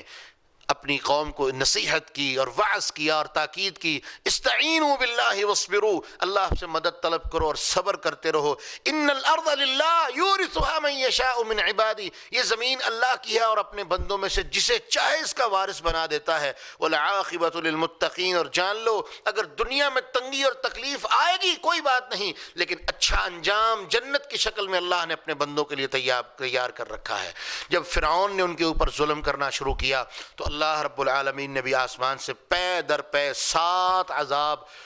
فرعون کے اوپر نازل کیے، جن کا ذکر قرآن میں ہے کہ وَلَقَدْ أَخَذْنَا آلَ فِرْعَوْنَ بِالسِّنِينَ وَنَقْصٍ مِّنَ الثَّمَرَاتِ لَعَلَّهُمْ يَذَّكَّرُونَ، کہ ہم نے کئی سالوں تک موسیٰ علیہ السلام کو فرعون کو اور اس کی آل کو قحط کا شکار کر دیا، ان کے اوپر پیداوار میں کمی آ گئی، کس لیے؟ لعلہم یذکرون، تاکہ وہ نصیحت حاصل کر لیں، لیکن قرآن کہتا ہے وہ باز نہیں آئے۔ تو پھر اگلا عذاب کیا آیا؟ فارسلنا علیہم الطوفان، طوفان بھیجا، والجراد، ٹڈیاں بھیجیں، والقمل، جوئیں ڈال دیں، والضفادع، مینڈک بھیج دیے، والدم، خون کی نہریں ان کے اوپر جاری کر دیں، آیات مفصلات، یہ کھلی اور واضح نشانیاں تھیں، فاستکبروا، لیکن اس کے باوجود بھی فرعون اپنے تکبر سے، اپنی اکڑ سے باز نہیں آیا۔ اور یاد رکھیں یہاں پر ایک بات میں ضرور بیان کرنا چاہوں گا جو آگے آئے گی، لیکن اشارہ یہاں پہ کر دوں۔ اللہ رب العالمین نے جب موسیٰ علیہ السلام کو فرعون کی طرف بھیجا تھا تو اللہ رب العالمین نے موسیٰ علیہ السلام کو ایک بات کہی تھی کہ فَقُولَا لَهُ قَوْلًا لَيِّنًا لَعَلَّهُ يَتَذَكَّرُ أَوْ يَخْشَىٰ، جا کے اس کو بڑی نرمی سے بات سمجھانا، نرم گفتگو کرنا، تم دونوں بھائی موسیٰ اور ہارون دونوں، لَعَلَّهُ يَتَذَكَّرُ أَوْ يَخْشَىٰ، کہ شاید کہ وہ نصیحت حاصل کر لے، شاید کہ وہ سمجھ جائے۔ اللہ رب العالمین جس کے بارے میں جو چاہیں فیصلہ فرما دیں، لیکن بندوں کے لیے حکم یہی ہے کہ تم اپنی کوشش کرتے رہو۔ اللہ کے عذاب آئے اس کے بعد بھی اللہ فرماتے ہیں ہم نے اس کو موسیٰ کے ذریعے سے وعظ و نصیحت کے سلسلے کو ختم نہیں کیا، بلکہ مسلسل سمجھاتے رہے۔ اور قرآن کہتا ہے کہ جب بھی ان کے اوپر عذاب آتا تو فرعونی موسیٰ علیہ السلام کے پاس آتے اور درخواست کرتے کہ آپ اپنے رب سے دعا کریں یہ عذاب ہم سے دور کر لے، اگر یہ عذاب چلا جائے گا ہم ایمان لے آئیں گے اور ہم بنی اسرائیل کو بھی آزاد کر دیں گے۔ جب یہ 7 عذاب آئے اور یہ 7 طرح طرح کی مصیبتیں اللہ رب العالمین نے ان پر بھیجیں تو موسیٰ علیہ السلام نے ان کی باتوں میں آ کے ان سے اللہ سے دعا کی اس امید پر کہ شاید یہ ایمان لے آئیں اور بنی اسرائیل کو آزاد کر دیں، لیکن جیسے ہی عذاب ختم ہوا انہوں نے ماننے سے انکار کر دیا۔ تو پھر اللہ رب العالمین نے فرعون کو اور اس کی پوری ذریت کو، پوری کی پوری آل کو اللہ رب العالمین نے ایک آن ہی آن میں اللہ مالک نے دریا کے اندر غرق کر دیا اور بنی اسرائیل کو آزادی عطا فرما دی، اور اس کے ساتھ ساتھ ان کو مصر کا اور فلسطین پورے علاقے کا اللہ نے حکمران بنا دیا۔ لیکن یہ قوم بنی اسرائیل بڑی ہی ضدی اور سرکش قوم تھی، بڑی ہی ضدی قوم تھی۔ لیکن اس کے بعد بھی جب اللہ رب العالمین نے اپنے فیصلے فرما دیے تو بنی اسرائیل پھر اپنی حرکتوں پر آ گئے۔ فرعون سے جان چھوٹنے کی دیر تھی، بنی اسرائیل اب اپنی اصل پر لوٹ آئے، اور ان کی اصل کیا تھی کہ وہ اللہ رب العالمین کی نافرمانی کرنے والے، اللہ رب العالمین کے نبیوں کو تنگ کرنے والے۔ اور جب یہ حالت تھی کہ جب اللہ نے ان کی آنکھوں کے سامنے فرعون کو ایک آن میں دریا میں غرق کر دیا تھا، تو حق تو یہ بنتا تھا کہ وہ اللہ کی انتہا کی بندگی کرتے، سرب و سجود ہو جاتے، پکے مسلمان بن جاتے۔ لیکن اللہ رب العالمین نے ان کے دلوں کو سخت کر دیا، اتنا سخت کر دیا کہ وہ پے در پے اللہ کی نافرمانیاں کرتے چلے جاتے، اور یہاں تک کہ وہ اللہ کا شکر کرنے کے بجائے اللہ کی ناشکری کرنے والے بن گئے۔ قرآن کہتا ہے، اس کے بعد سورہ اعراف میں اللہ بیان فرماتے ہیں کہ جب ہم نے بنی اسرائیل کو سمندر سے گزار دیا، پار کر دیا، تو کیا کہنے لگے؟ یعکفون علی اصنام لہم قالوا یا موسیٰ اجعل لنا الہا کما لہم آلہہ۔ ایسے لوگ جو فرعون کے زمانے میں بتوں کی پوجا کرتے تھے، وہ موسیٰ علیہ السلام کے پاس آئے اور آ کے مطالبہ کیا، موسیٰ اجعل لنا آلہۃ کما لہم آلہہ، موسیٰ جس طرح ان کے بت تھے اسی طرح تم ہمیں بھی بت بنانے کی اجازت دے دو۔ قال انکم قوم تجہلون، کہا تم انتہائی جاہل قوم ہو، انتہائی جہالت سے کام لینے والی قوم ہو۔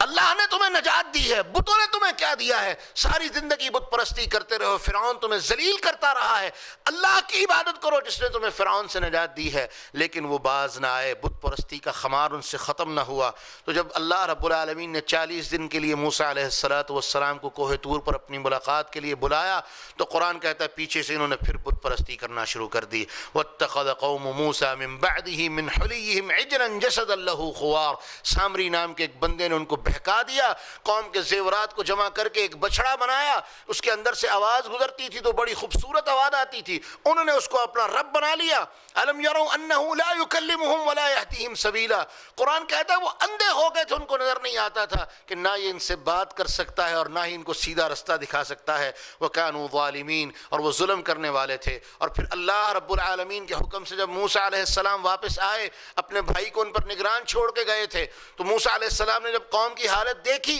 تو موسیٰ علیہ السلام جناب ہارون سے غصہ ہونے لگے۔ تو جناب ہارون نے کہا میرے بھائی، میں اس قوم کے سامنے عاجز پڑ گیا تھا، میں ان کو سمجھاتا رہا لیکن یہ میری بات سننے کے لیے تیار نہیں تھے۔ اور موسیٰ علیہ السلام کا جب غصہ ٹھنڈا ہوا تو طور پر اللہ رب العالمین نے جو ان کو تختیاں عطا فرمائی تھیں، وہ ان تختیوں کو پھر پڑھا تو اس کے اندر اللہ کی طرف سے حکمت لکھی ہوئی تھی، اللہ کی طرف سے احکامات لکھے ہوئے تھے جو اللہ رب العالمین نے بنی اسرائیل کے لیے بھیجے تھے۔ لیکن اس کے بعد بھی یہ قوم اللہ کے احکامات سن کے بھی بہتری کی طرف نہ آئی۔ اس کے بعد اللہ رب العالمین نے بنی اسرائیل کو حکم دیا کہ ہفتے کا دن تمہاری عبادت کے لیے مخصوص کر دیا گیا ہے، ہفتے کے دن تم صرف عبادت کرو گے، کوئی دوسرا کام نہیں کرنا۔ لیکن یہ لوگ انہوں نے وعدہ کر لیا ہم کریں گے، لیکن دوسری طرف اللہ نے آزمایا کہ ہفتے کے دن شکار مچھلیاں بہت زیادہ آتی تھیں، تو یہ لوگ کیا کرتے؟ یہ صبر نہ کر سکتے، اور انہیں یہ بھی علم تھا کہ اگر ہم اللہ کی نافرمانی کریں گے تو ہمارا انجام برا ہوگا۔ تو انہوں نے کیا کیا؟ حیلہ کرنا شروع کر دیا۔ کس طرح سے کہ وہ جا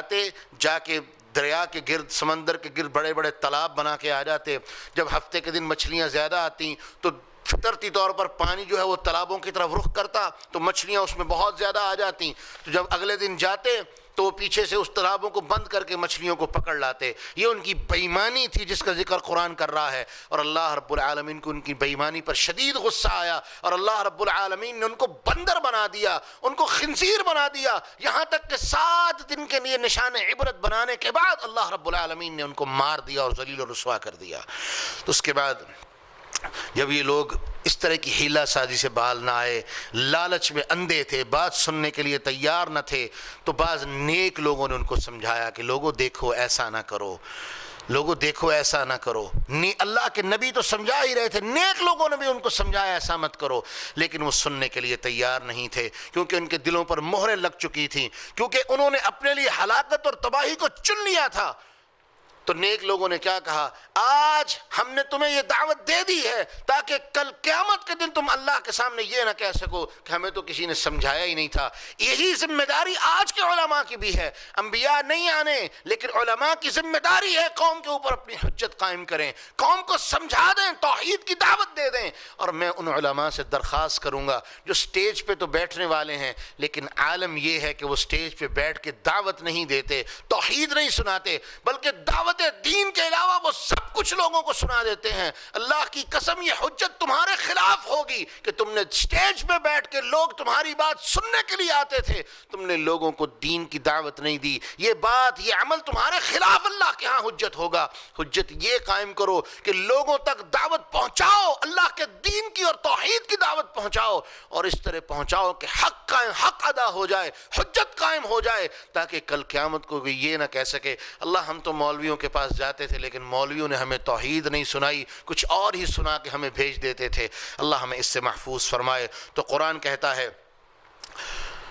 جب قوم نے سمجھایا اور وہ باز نہ آئے تو پھر اللہ رب العالمین نے عذاب بھیجا، تو صرف وہ لوگ بچے جو دعوت دینے والے تھے، اللہ سے ڈرنے والے تھے، باقی پوری کی پوری قوم کو اللہ نے تباہ کر دیا۔ اللہ فرماتے ہیں وَإِذْ قَالَتْ أُمَّةٌ مِّنْهُمْ لِمَ تَعِظُونَ، جب ایک جماعت نے انہیں کہا کہ تم عبرت کیوں نہیں پکڑتے، سمجھتے کیوں نہیں ہو، قوماً اللہ مہلکہم او معذبہم عذابا شدیدا، کہ اللہ تمہیں ہلاک کرنے والا ہے یا عذاب دینے والا ہے، تو انہوں نے کہا تھا معذرۃ الی ربکم ولعلہم یتقون، ہم تمہارے رب کے سامنے عذر پیش کر دیں گے، لعلہم یتقون، اور انہوں نے کہا کہ ہم تمہیں ڈراتے ہیں کہ شاید تم ڈر جاؤ، لیکن فلما نسوا ما ذکروا بہ، جب انہوں نے اس چیز کو بھلا دیا جو ان کو سمجھائی جا رہی تھی، انجینا الذین ینہون عن السوء، وہ لوگ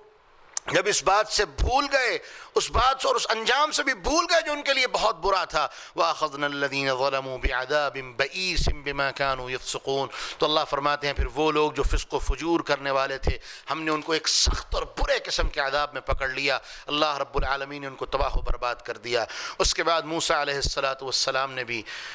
اس طرح پچھلی تمام قومیں، تمام نبی ہر اپنی امت کو اور اپنے امتیوں کو دو چیزوں کے بارے میں دعوت دیتے رہے، اور بالخصوص یہود و نصارہ کو اللہ رب العالمین نے بالخصوص یہ حکم دیا تھا کہ وہ اپنے امتیوں کو، اپنے ماننے والوں کو محمد الرسول اللہ صلی اللہ علیہ وسلم کے بارے میں بتائیں۔ تو قرآن کہتا ہے الذین یتبعون الرسول النبی الامی، بے شک وہ لوگ جو اس رسول کی پیروی کرتے ہیں جو نبی الامی ہے، جو پڑھا لکھا ہوا نبی نہیں ہے، الذین یجدونہ مکتوبا عندہم فی التوراۃ والانجیل، جس کا ذکر اور جس کی نشانیاں ان کے پاس تورات اور انجیل میں لکھی ہوئی موجود تھیں،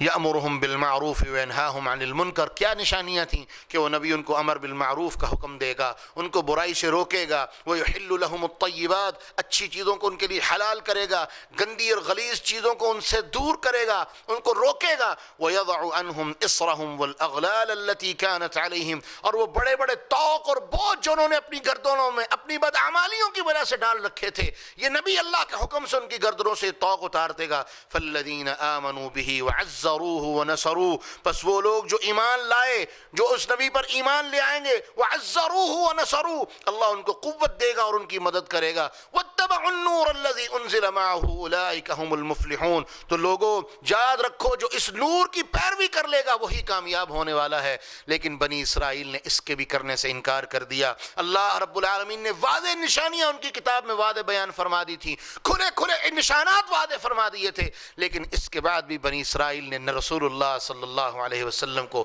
ماننے سے اور آپ کی رسالت کو ماننے سے اور آپ پر ایمان لانے سے انکار کر دیا۔ تو معزز ناظرین کرام، یہ خلاصہ تو حق ادا نہیں ہو سکتا، لیکن پورے کا پورا خلاصہ بڑے اختصار کے ساتھ میں نے آپ کی خدمت میں عرض کیا کہ بنی اسرائیل کا سلسلہ کہاں سے شروع ہوا۔ فرعون کے ہاتھوں پہلے ذلیل ہوئے، اللہ نے نجات دی، اس کے بعد بھی پھر طرح طرح کے مطالبات، اللہ نے طرح طرح کی نشانیاں ان کے اوپر ظاہر کی، لیکن یہ لوگ اللہ کے نبیوں کو تنگ کرنے والے، اللہ کی نافرمانی کے مواقع ڈھونڈنے والے، کوئی موقع انہوں نے اللہ کی نافرمانی کا اپنے ہاتھ سے نہیں جانے دیا،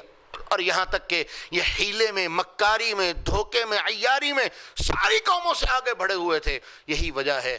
کہ اللہ مالک نے قیامت تک کے لیے اس قوم کو ذلیل اور رسوا کر دیا، اور اس قوم کے لیے قیامت تک کے لیے ذلت اور رسوائی مسلط کر دی، اپنے غضب اور غصے کو ان کے اوپر نازل کر دیا۔ اس کے بعد اللہ رب العالمین نے یہاں سے 9ویں پارے کا دوسرا نصف شروع ہو رہا ہے۔ اس کے بعد اللہ رب العالمین انسانوں کو ایک بہت بڑے وعدے کا ذکر یاد فرما رہے ہیں۔ اللہ رب العالمین بیان فرماتے ہیں کہ جب انسانوں کو دنیا میں بھیجنے سے پہلے اللہ رب العالمین نے پوری انسانیت کی روحوں کو عالم ارواح میں جب اپنے سامنے پیدا فرمایا اور اپنے سامنے حاضر فرمایا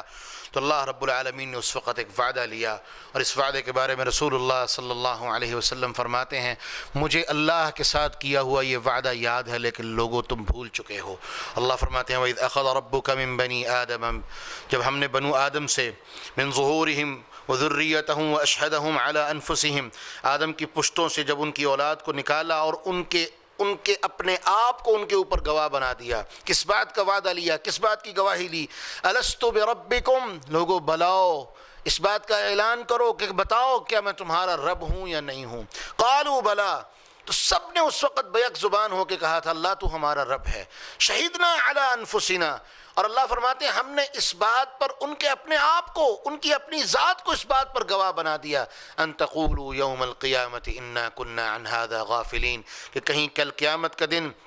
جب تم واپس میرے پاس آؤ اور تم یہ کہہ دو کہ ہمیں تو پتہ ہی نہیں تھا، ہم غافل تھے۔ یعنی دنیا میں آنے سے پہلے ہی اللہ رب العالمین نے ہمارا رستہ اور طریقہ اور ہماری زندگی کا ضابطہ مقرر فرما دیا ہے۔ اور اللہ رب العالمین بیان فرماتے ہیں او تقولوا انما اشرک آباؤنا من قبل وکنا ذریۃ من بعدہم، کہیں تم کل قیامت کے دن آ کے یہ نہ کہہ دو انما اشرک آباؤنا من قبل کہ ہمارے بڑے پہلے شرک کرتے آئے تھے اور ہم تو ان کی نسل سے تھے، تو جو وہ کرتے رہے وہی ہم کرتے رہے ہیں۔ فتہلکنا بما فعل المبطلون، کہ اللہ تو ہمیں اس لیے ہلاک کرنا چاہتا ہے، ان لوگوں کے عمل کی وجہ سے ہلاک کرنا چاہتا ہے جو ہم لوگوں میں سے ہمارے بڑے اور ہمارے جو ظالم تھے وہ کرتے رہے، جو باطل تھے وہ کرتے رہے۔ کیا مطلب کہ اللہ رب العالمین نے پہلے دن سے ہی ہر انسان پر اس حجت کو قائم کر دیا کہ تمہارے پاس کوئی عذر نہیں ہے کہ میں تمہارا رب ہوں اور تم نے میری بندگی کرنی ہے۔ کل قیامت کے دن تم اگر عذر پیش کرتے تو بات سمجھ آتی، لیکن ہم نے پہلے ہی تمہارے اوپر اس حجت کو قائم کر دیا، اب تم اس حجت کا انکار نہیں کر سکتے۔ اور جیسے میں نے ابھی عرض کیا کہ رسول اللہ صلی اللہ علیہ وسلم نے فرما دیا کہ لوگوں اللہ کے ساتھ کیا ہوا یہ وعدہ مجھے یاد ہے لیکن تمہیں یہ بات یاد نہیں، یہ وعدہ یاد نہیں ہے۔ اس کے بعد اللہ رب العالمین یہودیوں کے ایک اور قصے کا ذکر کر رہے ہیں کہ بلعم بن بعورہ نام کا ایک شخص تھا جو بہت بڑا عابد تھا، اس کے پاس اسم آدم تھا جس کے ذریعے سے اللہ سے یہ دعائیں کرتا تو اللہ رب العالمین اس کی دعاؤں کو قبول کر لیتے۔ تو اس کی قوم نے اسے بہلا پھسلا کے موسیٰ علیہ السلام کے خلاف دعا کرنے پہ ابھارا۔ پہلے تو وہ منع کرتا رہا لیکن جب قوم نے بہت مجبور کیا اس نے موسیٰ علیہ السلام کے خلاف دعا کر دی تو اللہ رب العالمین بیان فرماتے ہیں وہ تمام علم جو ہم نے اس کو دیا تھا فانسلخ منها، ہم نے اس سے اس علم کو ختم کر دیا، مٹا دیا۔ کیا مطلب؟ اور ساتھ ہی اللہ نے جو اگلی بات کہی وَلَوْ شِئْنَا لَرَفَعْنَاهُ بِهَا، اگر وہ چاہتا اللہ کی نافرمانی نہ کرتا تو ہم اسی علم کے ذریعے سے اس کو عزت دیتے، ترقی دیتے، اس کو فوقیت دیتے۔ وَلَكِنْ أَخْلَدَهُ إِلَى الْأَرْضِ، لیکن اس نے اپنے آپ کی ذات کے لیے اپنے آپ کو زمین کی رسوائیوں میں اور پستیوں میں دھکیلنے کے لیے چناؤ کر لیا، اس بات کا فیصلہ کر لیا، تو پھر اس کے لیے یہی معاملہ ہوگا۔ انسان کے لیے دو اختیار ہیں، یا تو اللہ کی بندگی کر کے کامیاب ہو جائے یا اللہ کی نافرمانی کر کے ذلیل اور رسوا ہو جائے۔ یہ بنی اسرائیل کا عابد تھا، عبادت کرتا رہا، جب تک عبادت کرتا رہا کامیاب رہا، جب عبادت چھوڑ کے کسی غلط رستے پہ گیا تو اللہ رب العالمین نے اس کو ذلیل اور رسوا کر دیا۔ اور اس کی مثال اللہ نے کتے کی طرح بیان فرمائی کہ کتا اگر کسی پر حملہ کرے تو بھی وہ ہانپ رہا ہوتا ہے، اور حملہ نامری کرے تھوڑا سا چل بھی لے تو بھی وہ ہانپ ہی رہا ہوتا ہے، کہ ہر حال میں وہ ذلیل اور رسوا ہونے والا ہے۔ اگر کامیابی کے رستے کو چنتا تو کامیابی ضرور آتی، وگرنہ اللہ کا نام بھی اسے فائدہ نہیں دے سکتا جو اللہ کے نام کے ذریعے سے لوگوں کو گمراہی کی دعوت دیتا ہو۔ اس کے بعد اللہ رب العالمین بیان فرماتے ہیں کہ وَلَقَدْ ذَرَأْنَا لِجَهَنَّمَ كَثِيرًا مِّنَ الْجِنِّ وَالْإِنسِ، کہ ہم نے بہت سے انسان اور جنوں کو صرف جہنم کے لیے پیدا کیا ہے، ان کی پیدائش کا مقصد ہی جہنم کا ایندھن بننا ہے۔ ان کی زندگیاں ہیں ہی جہنم کا ایندھن. کیوں؟ لہم قلوب لا یفقہون بہا، ان کے دل تو ہیں لیکن دل سمجھنے سے عاری ہیں. وَلَهُمْ أَعْيُنٌ لَا يُبْصِرُونَ بِهَا، آنکھیں تو ہیں لیکن آنکھیں دیکھنے سے عاری ہیں. وَلَهُمْ آذَانٌ لَا يَسْمَعُونَ بِهَا، کان تو ہیں لیکن کان حق کو سننے سے عاری ہیں. اللہ فرماتے ہیں أُولَئِكَ كَالْأَنْعَامِ، یہ لوگ جانور تو کیا بل ہم اضل، بلکہ جانوروں سے بھی زیادہ گھٹیا اور رذیل لوگ ہیں. کیوں نہ ہوں؟ کیونکہ جانور بھی اپنے خالق اور مالک کو پہچانتے ہیں، جانور بھی اپنے خالق اور مالک کا احترام کرتے ہیں اور اس کی بندگی کا اور اس کی اطاعت کا حق ادا کرتے ہیں. اس کے بعد دو آخری آیتیں اور اللہ رب العالمین بیان فرماتے ہیں کہ وَلِلَّهِ الْأَسْمَاءُ الْحُسْنَى فَادْعُوهُ بِهَا. لوگو، اللہ رب العالمین کے پیارے پیارے نام ہیں، ان ناموں کے ذریعے سے اللہ رب العالمین کو پکارو، اس سے التجائے کرو. وَذَرُوا الَّذِينَ يُلْحِدُونَ فِي أَسْمَائِهِ، اور وہ لوگ جو اللہ کے ناموں کو چھوڑ دیں گے، جو اللہ رب العالمین کے ناموں کے بارے میں الحاد کریں گے. کیا مطلب؟ کہ اللہ رب العالمین نے حکم دیا ان ناموں کے ذریعے سے مجھے پکارو، اور وہ ان ناموں کے ذریعے سے مجھے نہیں پکاریں گے. سَيُجْزَوْنَ مَا كانوا يعملون، وہ اس بات کا بدلہ دیے جائیں گے اور ان کو اس کی سزا دی جائے گی. اس آیت سے اللہ رب العالمین کے اسماء و صفات کی توحید ثابت ہو رہی ہے. اسماء و صفات سے وسیلہ لینا ثابت ہو رہا ہے، جو جائز وسیلے کی سب سے بہترین قسم ہے. اور رسول اللہ صلی اللہ علیہ وسلم اللہ سے دعائیں کرتے تھے، اللہ ہم تجھ سے تیرے پیارے پیارے ناموں کے ذریعے سے سوال کرتے ہیں، جن ناموں کے ذریعے سے تجھ سے سوال کیا جائے اللہ تو رد نہیں کرتا. اور بندہ اللہ کو کہے اللہ تیرا نام رحمان ہے، تو رحمن فرمانے والا ہے، مجھ پر رحم فرما.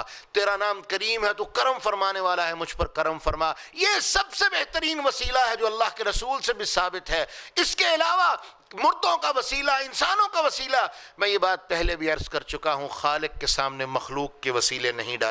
ڈالے جا سکتے. اور آج کے درس کی آخری آیت،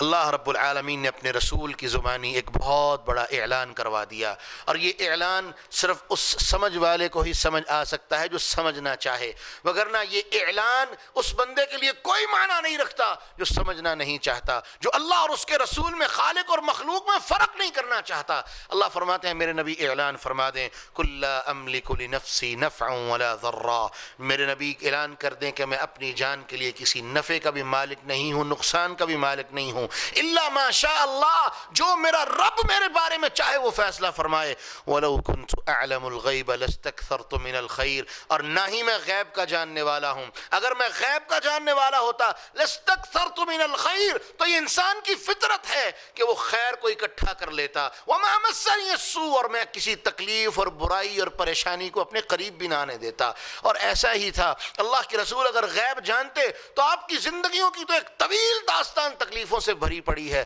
اللہ کے رسول کو یہ تکلیفیں نہ اٹھانی پڑتی، بلکہ آپ بھی سکون کی زندگی گزارتے، اطمینان کی زندگی گزارتی. واضح ہو گیا غیب کا علم صرف اللہ کے پاس ہے، اور کوئی کسی کے غیب کو، اور کوئی بندہ اللہ کے غیب کے اوپر ولا يطلع على غیبہ احدا، اللہ کے علم غیب میں سے کوئی بندہ بھی اس کسی چیز کو نہیں جان سکتا. اور اللہ رب العالمین نے بیان فرما دیا ان انا الا نذیر وبشیر لقوم یؤمنون، اور میں تو صرف ڈرانے والا ہوں، میں تو خوشخبریاں دینے والا ہوں اس قوم کے لیے جو اللہ کے اوپر ایمان لانے والی ہے. تو میرے محترم، آج کی ہماری یہ بات یہیں پر ختم ہو جاتی ہے کہ اللہ رب العالمین نے اپنے نبی کو مخلوق بنا کے بھیجا ہے، بندہ بنا کے بھیجا ہے، رسول بنا کے بھیجا ہے. آپ اللہ کے مقرب ہیں، لیکن اس چیز کا یہ معنی لینا کہ رسول غیب جانتے ہیں، رسول مختار کل ہیں، رسول غیب جاننے والے ہیں، رسول نور من نور اللہ ہیں، یہ کفریہ عقیدہ ہے، یہ شرکیہ عقیدہ ہے، یہ اللہ کی ذات کے ساتھ کفر کرنے والا عقیدہ ہے.